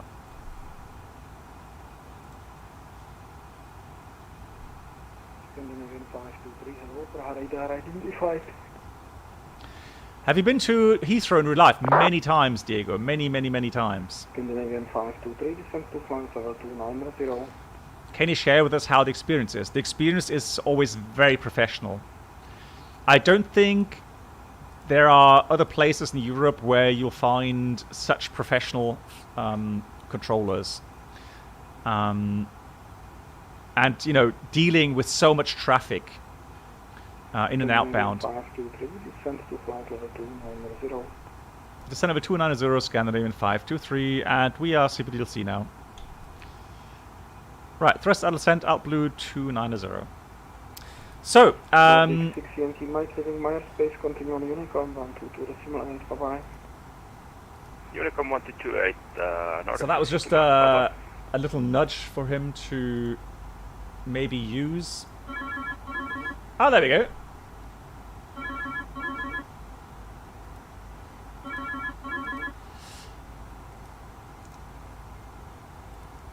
So now he's locked on as well. That's cool. Good. So, so what you want to do is you want to have a look at your constraints, obviously, on the descent. So you make sure that your arrival route has all the constraints included. So we'll have a look now for the arrival routing. So we are expecting the Umari 1 Delta. Praha, Turkish 4 Alpha Golf with you. So via Umari and Umari we have the first restriction, which is missing here. So we'll add that, plus 8,500. Praha Gator, good evening. And that reminds me, let me try to fetch the ATOS. So we go Atsu, AOSIM menu, just click arrival ATOS. Information November on board. Number 150, hello, Praha Radar, information November is correct, QNH is 10. So we have Poprad, information Charlie, runway 27, ILS approach, transition level is 110, initially climb to gonna add that in here, 110, 190 at 10.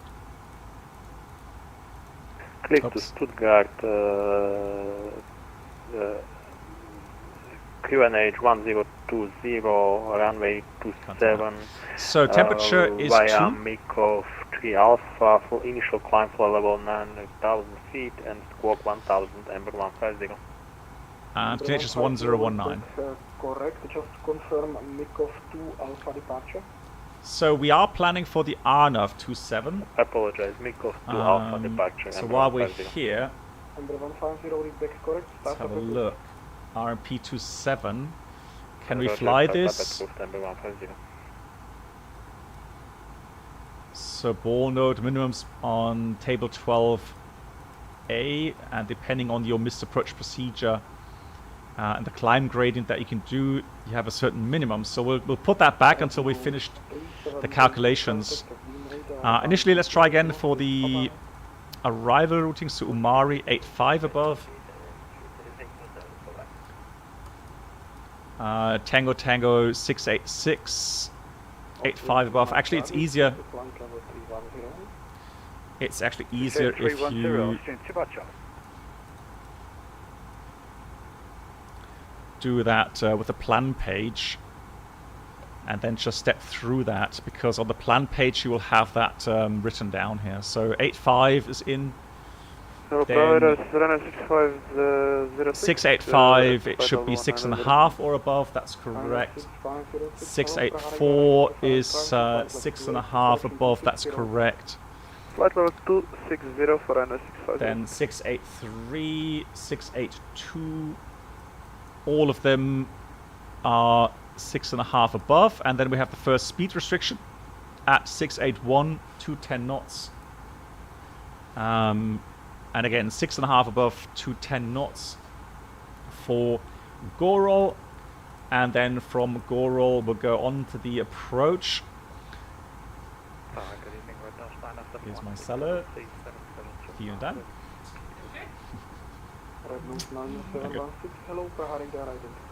So we go to Tango Tango 27 Foxtrot 55 plus, that's correct.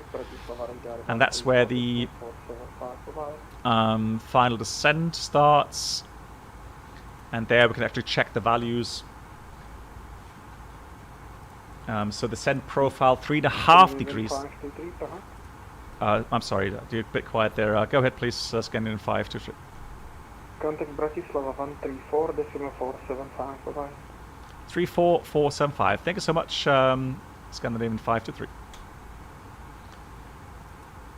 Right, this doesn't work. 34.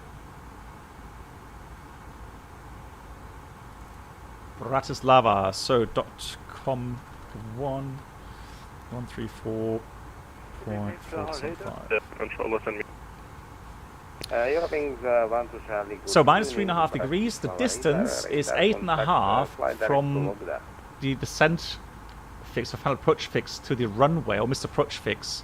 8 miles, correct. Say again, please, Track 269 is also correct.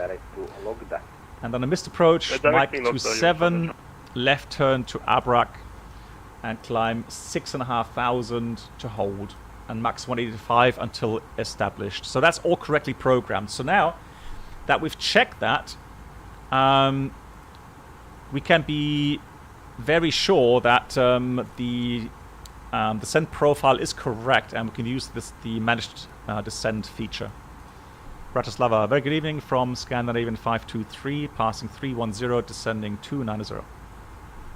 Scandinavian 523, good evening, Bratislava radar, contact, proceed direct to Umari, descent level 140, level by Umari.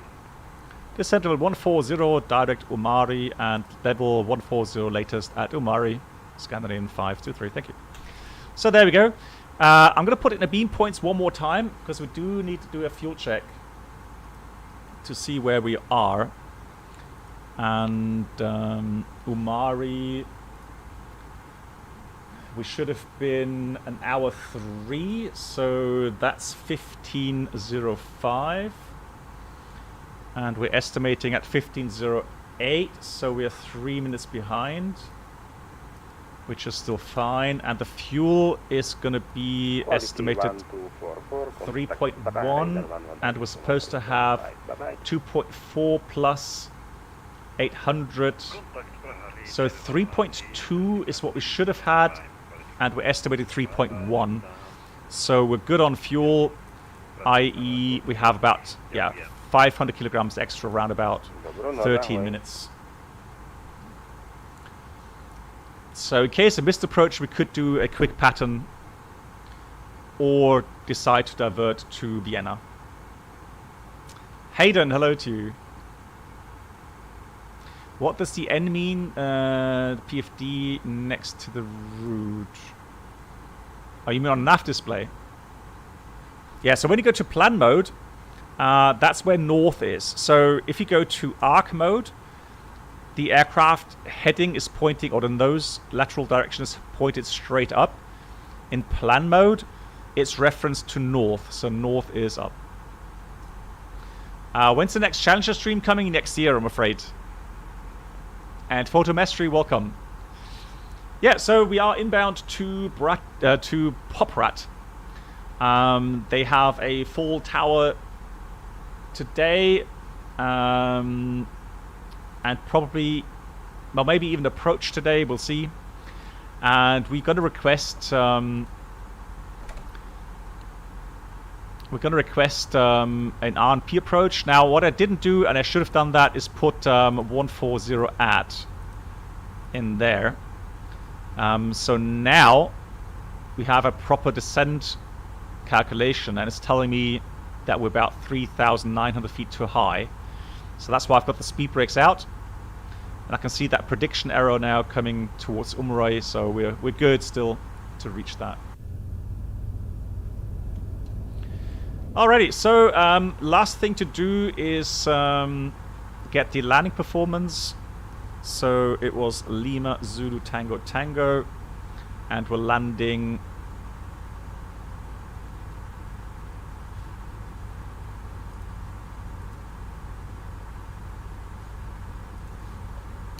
that's interesting.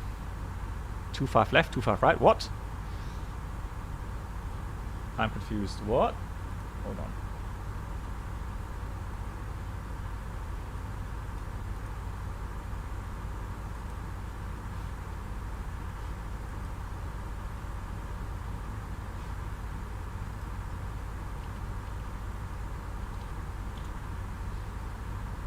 Right, well, we can do 27, because that should be 2,600 meters.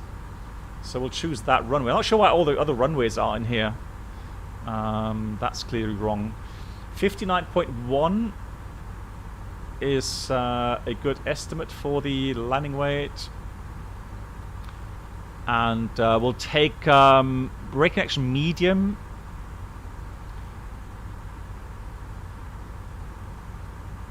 To see what buffer we have with medium, but we should be fine there. Reverse and non-config full anti-ice, engine anti-ice on, aircon is on, and let's see what happens there. So factored automatic low is 2.6, so that's pretty much what we have available. Automatic medium 2.4, and as far as I can see, we have to do backtrack on a runway that has a width of oh,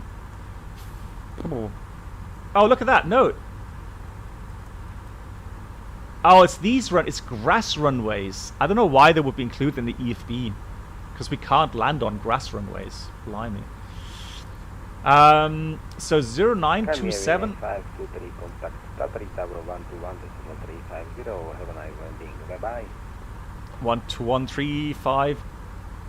Thank you much. Have a great evening from Scandinavian 523.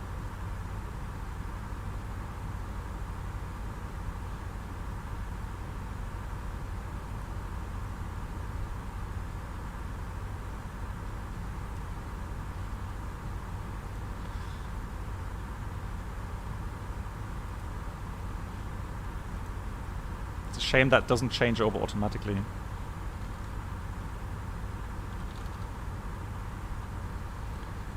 Right, and that's supposed to be Tatri Tower. Good evening. Scandinavian 523 is passing 165, descending 140 to be leveled by Umri, and we have information received. Tell you that in a minute.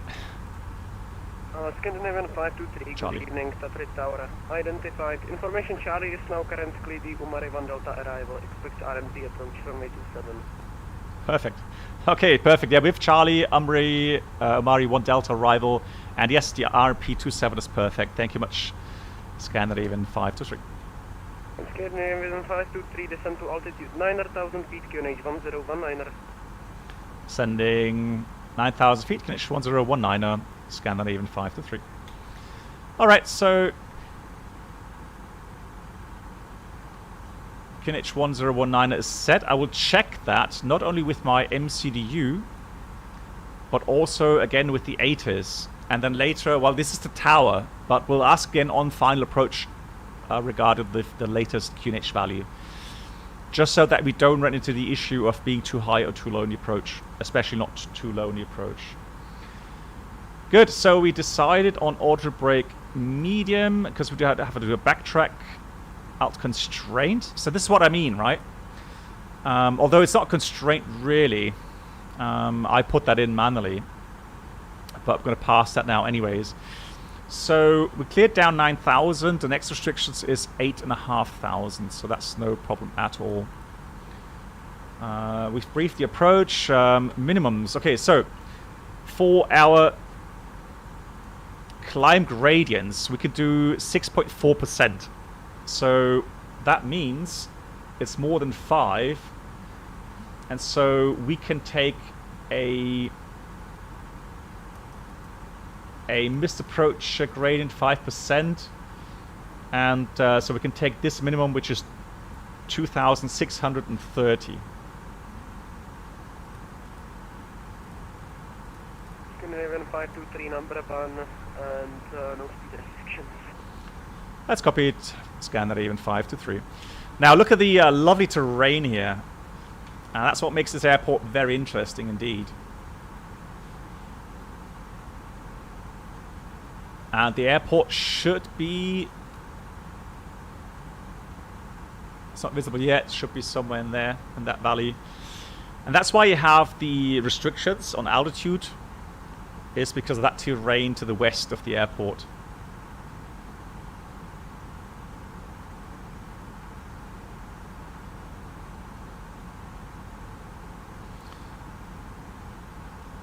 No, the north is not connected to the managed descent. It's just a display. So right now it's telling you that the track of your inbound routing is somewhere towards the east or southeast. I mean the lightning bolt. Oh, the lightning bolt. No, that's where you will intercept. So now this thing here is where we will reach with the current descent rate, where we will reach the FCU altitude, so 9,000 feet. So if the aircraft maintains 1,000 feet per minute, it will reach 9,000 feet exactly at this point here. If you're interested, I made a video not too long ago on my YouTube channel where it explains these nav display symbols. Have a look. It tells you all about them.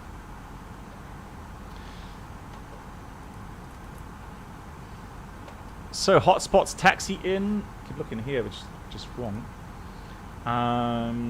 Backtrack onto Alpha, onto the apron. There's no hotspots there. We've briefed the missed approach. Threats, high terrain, obviously.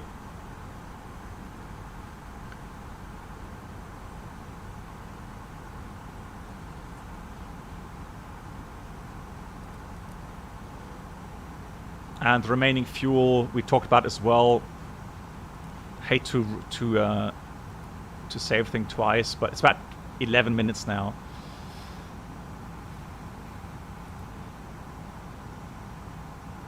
Scandinavian 523, descent altitude 7,500. So, descent checklist.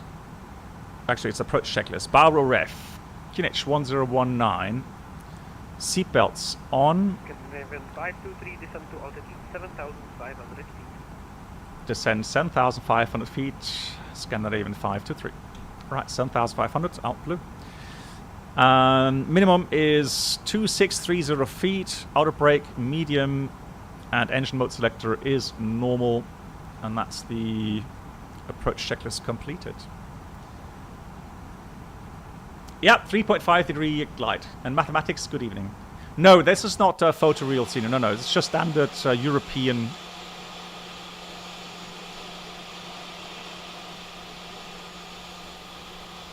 Scenery. Oh, there's. Hang on, where's the runway? I was supposed to say, oh, there's the runway, but. Oh, there it is. There's the runway, and there's the airport. Yeah, open land class. That's all it is.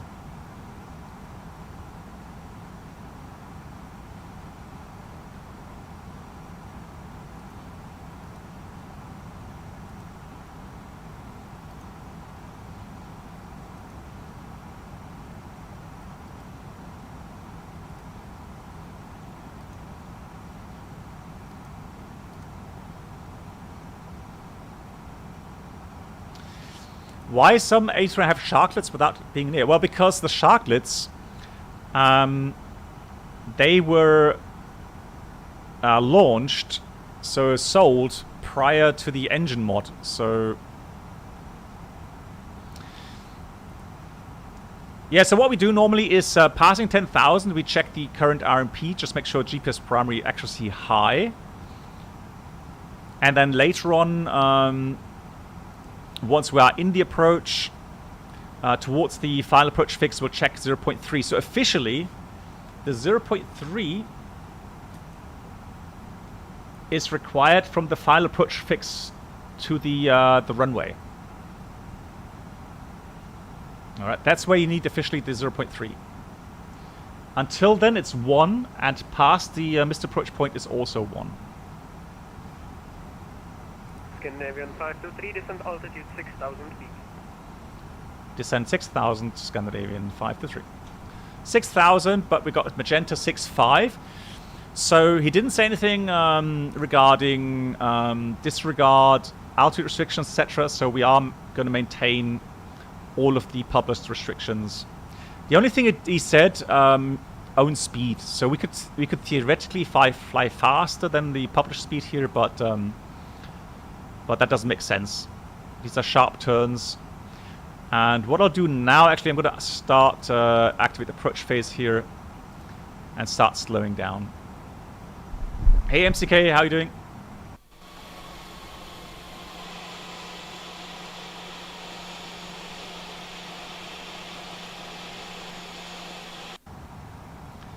And let's hope that the nozzle steering now works for the landing or after landing.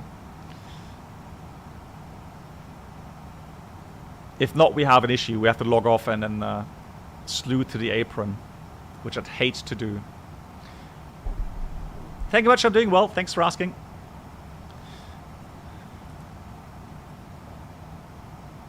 So now we have a magenta descent error. So now with that descent rate,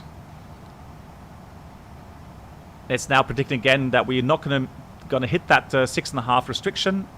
With that descent rate, we're gonna hit just a normal 6,000 feet here, which is kind of weird. It should get a, because a 6.5 on go roll as well. That is a bit strange. Right, flaps 1, speed is checked. Flaps 1. Canadian 523 after go roll, cleared the RMT approach runway 27, descent altitude 5,500 feet. After go roll, we cleared for the RMP-27 approach, descend 5,500 feet after go roll. Copied, scan these 523, thank you. Cool. So here is the VDEF bar, and you guys have to remind me if I forget to confirm the QNH on final. That's very important. So we've got GPS primary at the moment 0.5. I'm going to put 0.3 in here. The same on this side. So if it goes above that, we will get a warning. However, we are in visual conditions. So if I can make out the runway and say that I can continue visually, I can see the runway right now, then it's fine. We'll switch off the flight director, autopilot, and continue visually. So we'll go flaps 2, speed is checked. Flaps 2, we've got alt constraint, descend blue. There's the blue descend error. It'll start in a second or two. There we go, descend alt blue 5,500. Done everything, checklist has been completed. The lights are on. I'll set those on as well for now. So everything's good. The very important thing is we have to be at 5,500 feet by the final approach point. Right, to start the approach. Right, if you're wondering what these dashed lines mean, that is indication for the LPV cut 1 minimum. Now here in the 320, in this version, we are not allowed to do LPV approaches.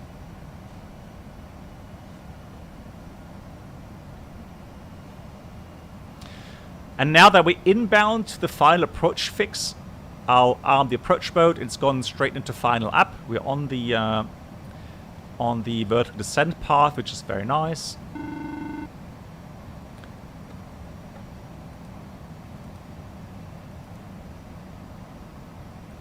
LPV, I think I've made a video on that, or a workshop file, I think.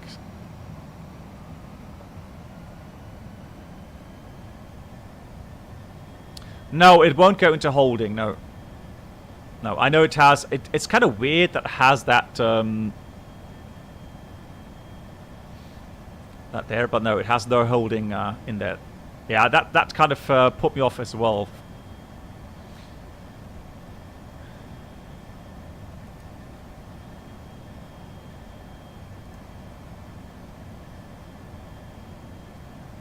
What? Even if it starts the approach? Why would it have a hold symbol there?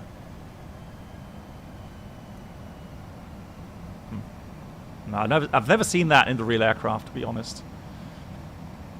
Good, final approach is there, and 6.5 for the missed approach. For the go around? No, the go around goes over the runway, so 2,500.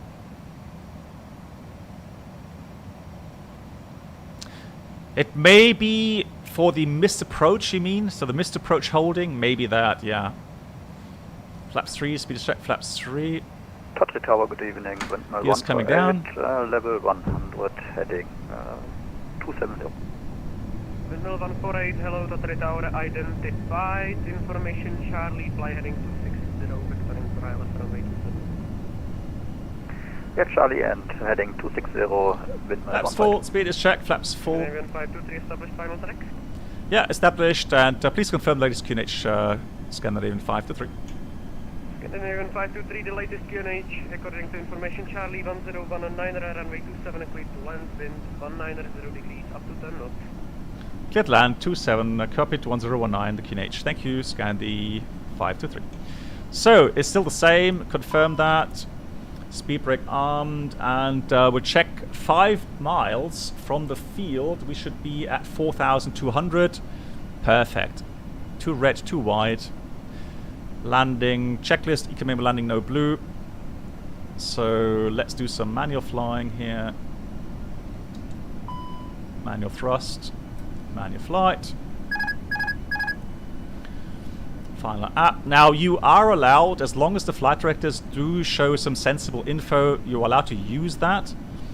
It'll remain that way until the missed approach point, and thereafter it'll revert to vertical speed heading mode. And you get a triple click, which sometimes puts people off. But there we go. Right, so I'm just going to go adjust a little bit now according to the PAPI lights.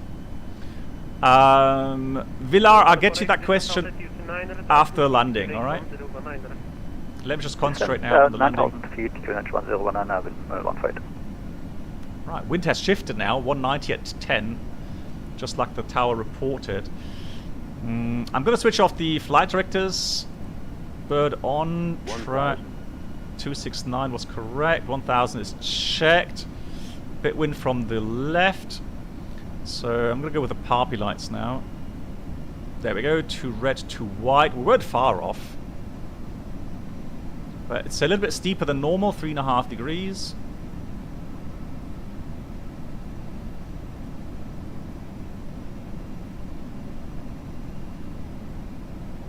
$500.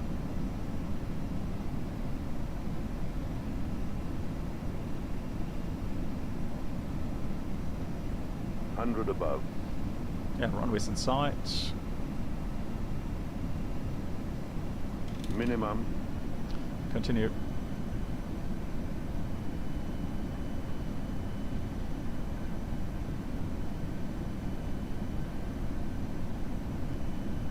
$100.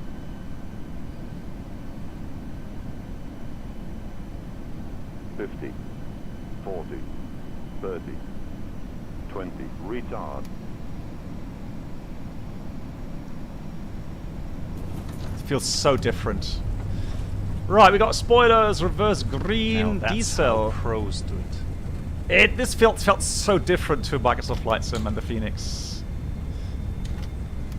70 there, disregard that. ATC call. Right, let's pray that our nosewheel steering now works. Scandinavian 523, welcome to Tatry, backtrack approved, vacate via Alpha. Backtrack approved, vacate via Alpha, Scandi 523. Alright, please. Please, please, please. 5,500 feet, 1.8. Oh no. It's broken. I had that issue on departure, so we're going to have log off, unfortunately. Oh, that's a shame. And Scandi 523, unfortunately, we're going to have to log off here because we have issues with the steering of the aircraft on the ground. Thank you so much for the excellent service, and I'll see you next time. Roger, thanks for flying. Have a nice day. Bye-bye. Yeah, we'll go GSX, I think. So we're logged off. I'm sorry. I don't know what it is. It could be a FSLabs thing as well.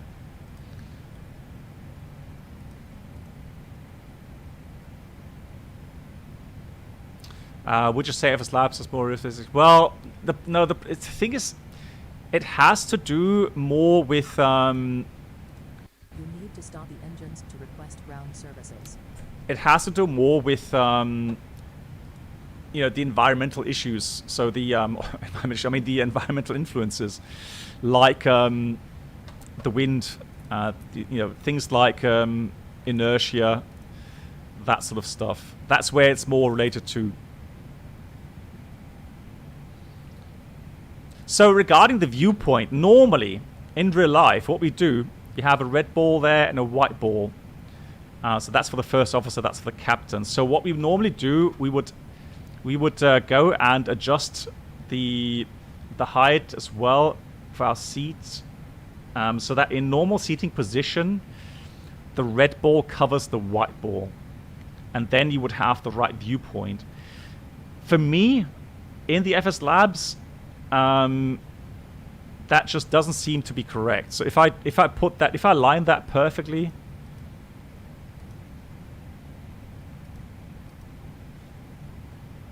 I don't know. I guess you could put it like this. You would see half of the engine display there. Yeah, I don't know. It just does not. It just does not feel right. It feels that you're too low, sitting too low, and too far ahead of the headrest there. So that's why I don't do it. But in real life, that's how it would be done. How realistic does the damping feel in the sight stick? Well, actually, it feels quite good.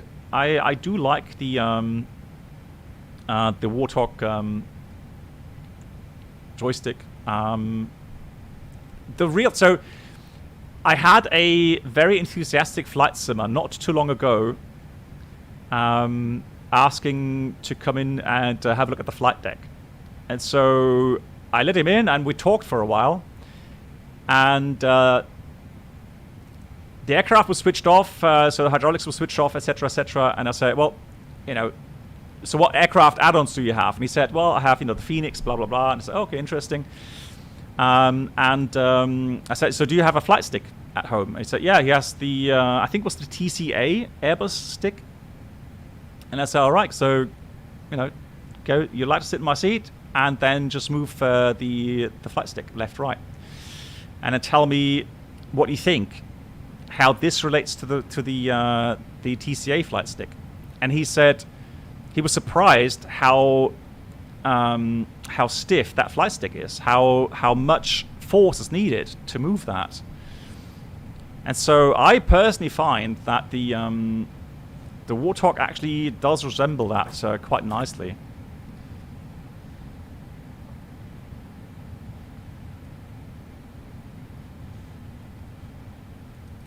I'll just do the rest of the items here.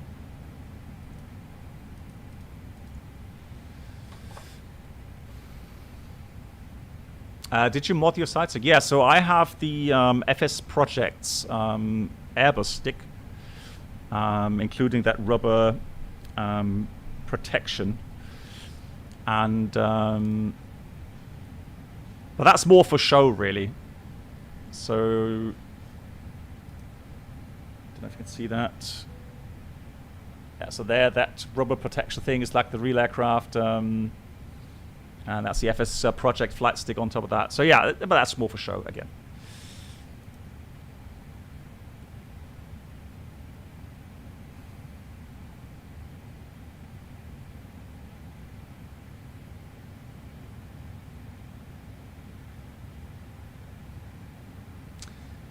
Does the auto? Yes, it does. Yeah, it does. So the autopilot disconnect button is modeled. Yeah, I just used that in the approach. So that's done. That's done. That's done. Let's see. Engines have been switched off. Beacon off. That goes off. Fuel pumps off. And then we can start deboarding. All right, parking. Actually, after landing checklist, radar, brake to windshield system is off. And the parking checklist, parking brake is on. Engines off. Wing lights are off and the fuel pumps are off. And that's the parking checklist completed.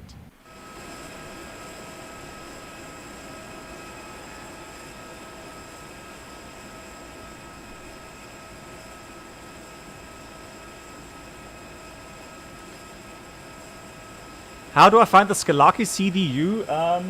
So there's two versions. So there's one that you would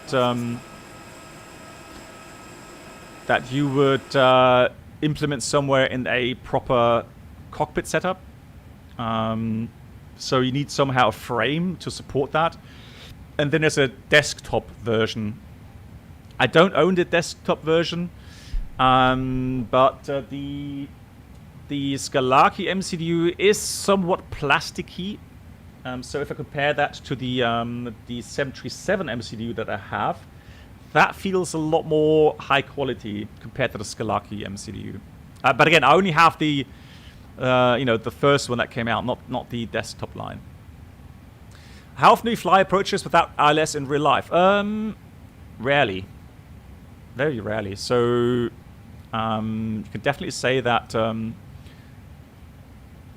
that approaches that have an ILS are like 90%, 95%.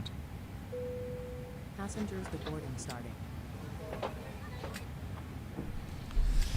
Chris says you want to support 7560. Okay, so go 60 hertz.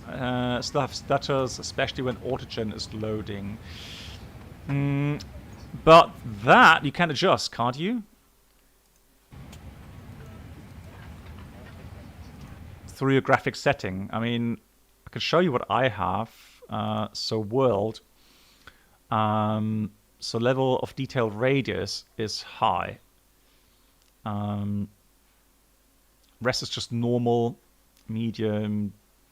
Yeah, like I have here. And so for me, I don't really notice loading in of the scenery here. So Diego, thank you again. Thank you for your support. Have a good one. Lilo25, hey. Yeah, I still like P3D. I mean, why not, right? I know that people often say it's either, P3D or Max Flight Sim. You can't have both, right? Well, I mean, if you have the space on your hard drive, you can. Right, so,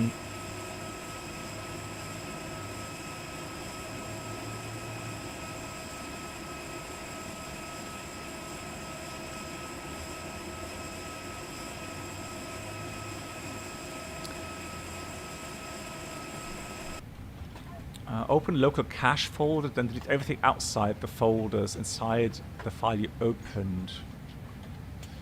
Okay. How do you compare? So the FSLabs definitely felt different now. I haven't flown it for a while. So the landing was... yeah, especially the pitch axis seemed less... Actually, no, it seemed more sensitive. Yeah, so when I did my first initial brake, that was a lot stronger than I expected. Nice to see the FSLabs, thank you, yeah. Yeah, like I said, I still like it. And now in P3D, I get excellent performance.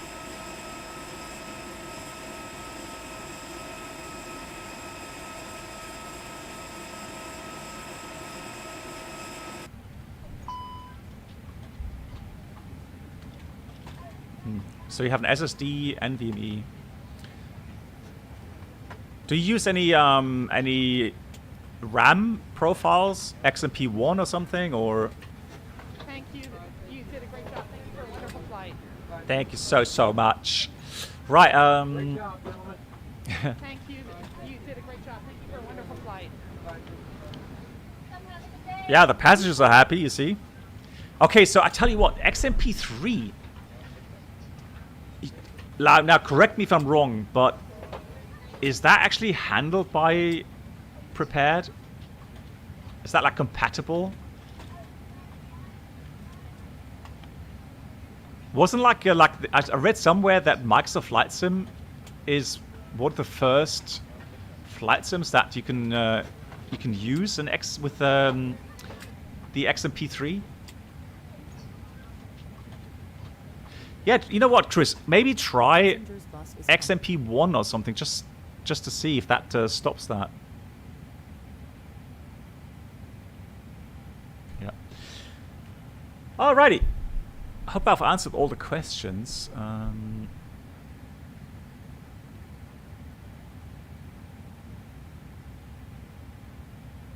Yeah, so the handling, again, handling FSLabs is different.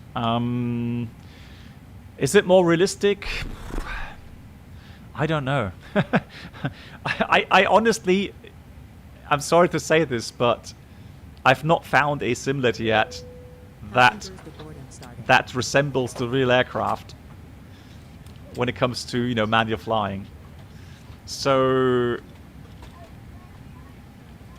the only way I would say that I enjoy, or that brings manual flying in a flight sim close to the real aircraft is an X-plane, and now X-plane 12, for example, where you have, you know, the weather influence and you can feel the weight of the aircraft a bit better, etc., etc. So that just overall seems to be, you know, the best kind of experience. But even there, I can say that, you know, the way the pitch sensitivity is working and I don't know, it's not like the real aircraft. It's hard to say or to describe, but it's just not. And I'm sorry, any real world pilot that comes out and says, oh, you know, FSLabs or Phoenix feels exactly like the real aircraft, I'm like, well, I'd love to know your you know, sensitivity settings or whatever you've done, what mod you're using, because I've not experienced that ever. Thank you very much. So. No, I know that there's rumors out claiming that you know, there's a version 6 coming out in P3D. But that's all rumors up to now. I've not heard anything substantial.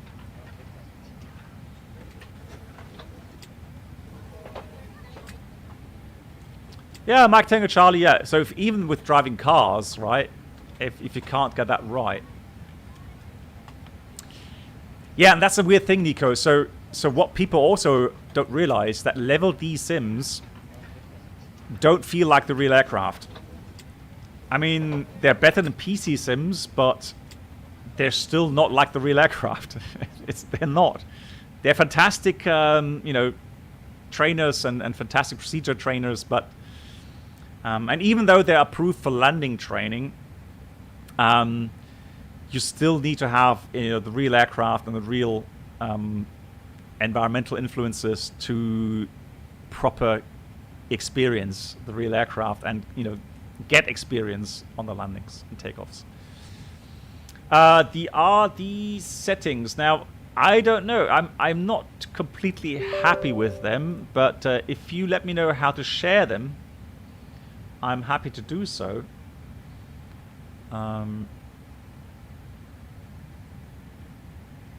Macaro, it would be best, I guess, either via email or is there community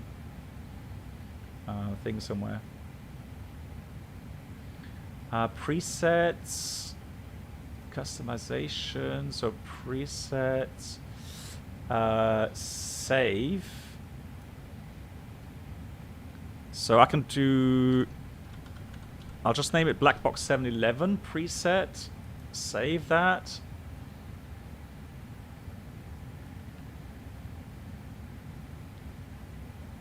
Yeah, that's now an INI file. Yeah, that is an INI file now. So I could share it on Discord or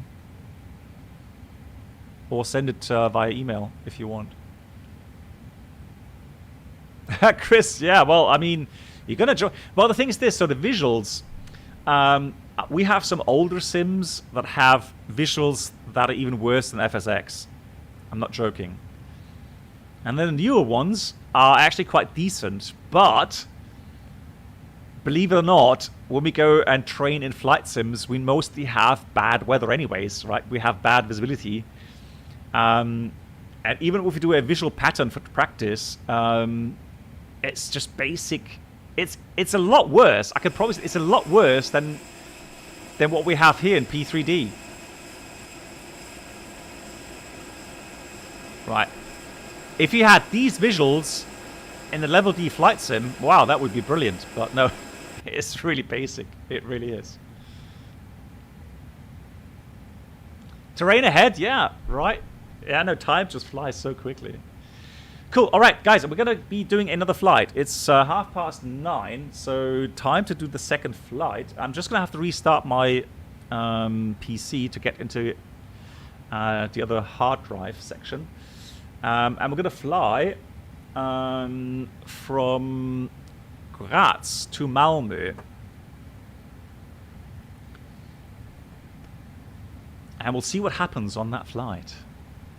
All right, so see you in a couple of minutes. So stay tuned. And thanks so much for the support.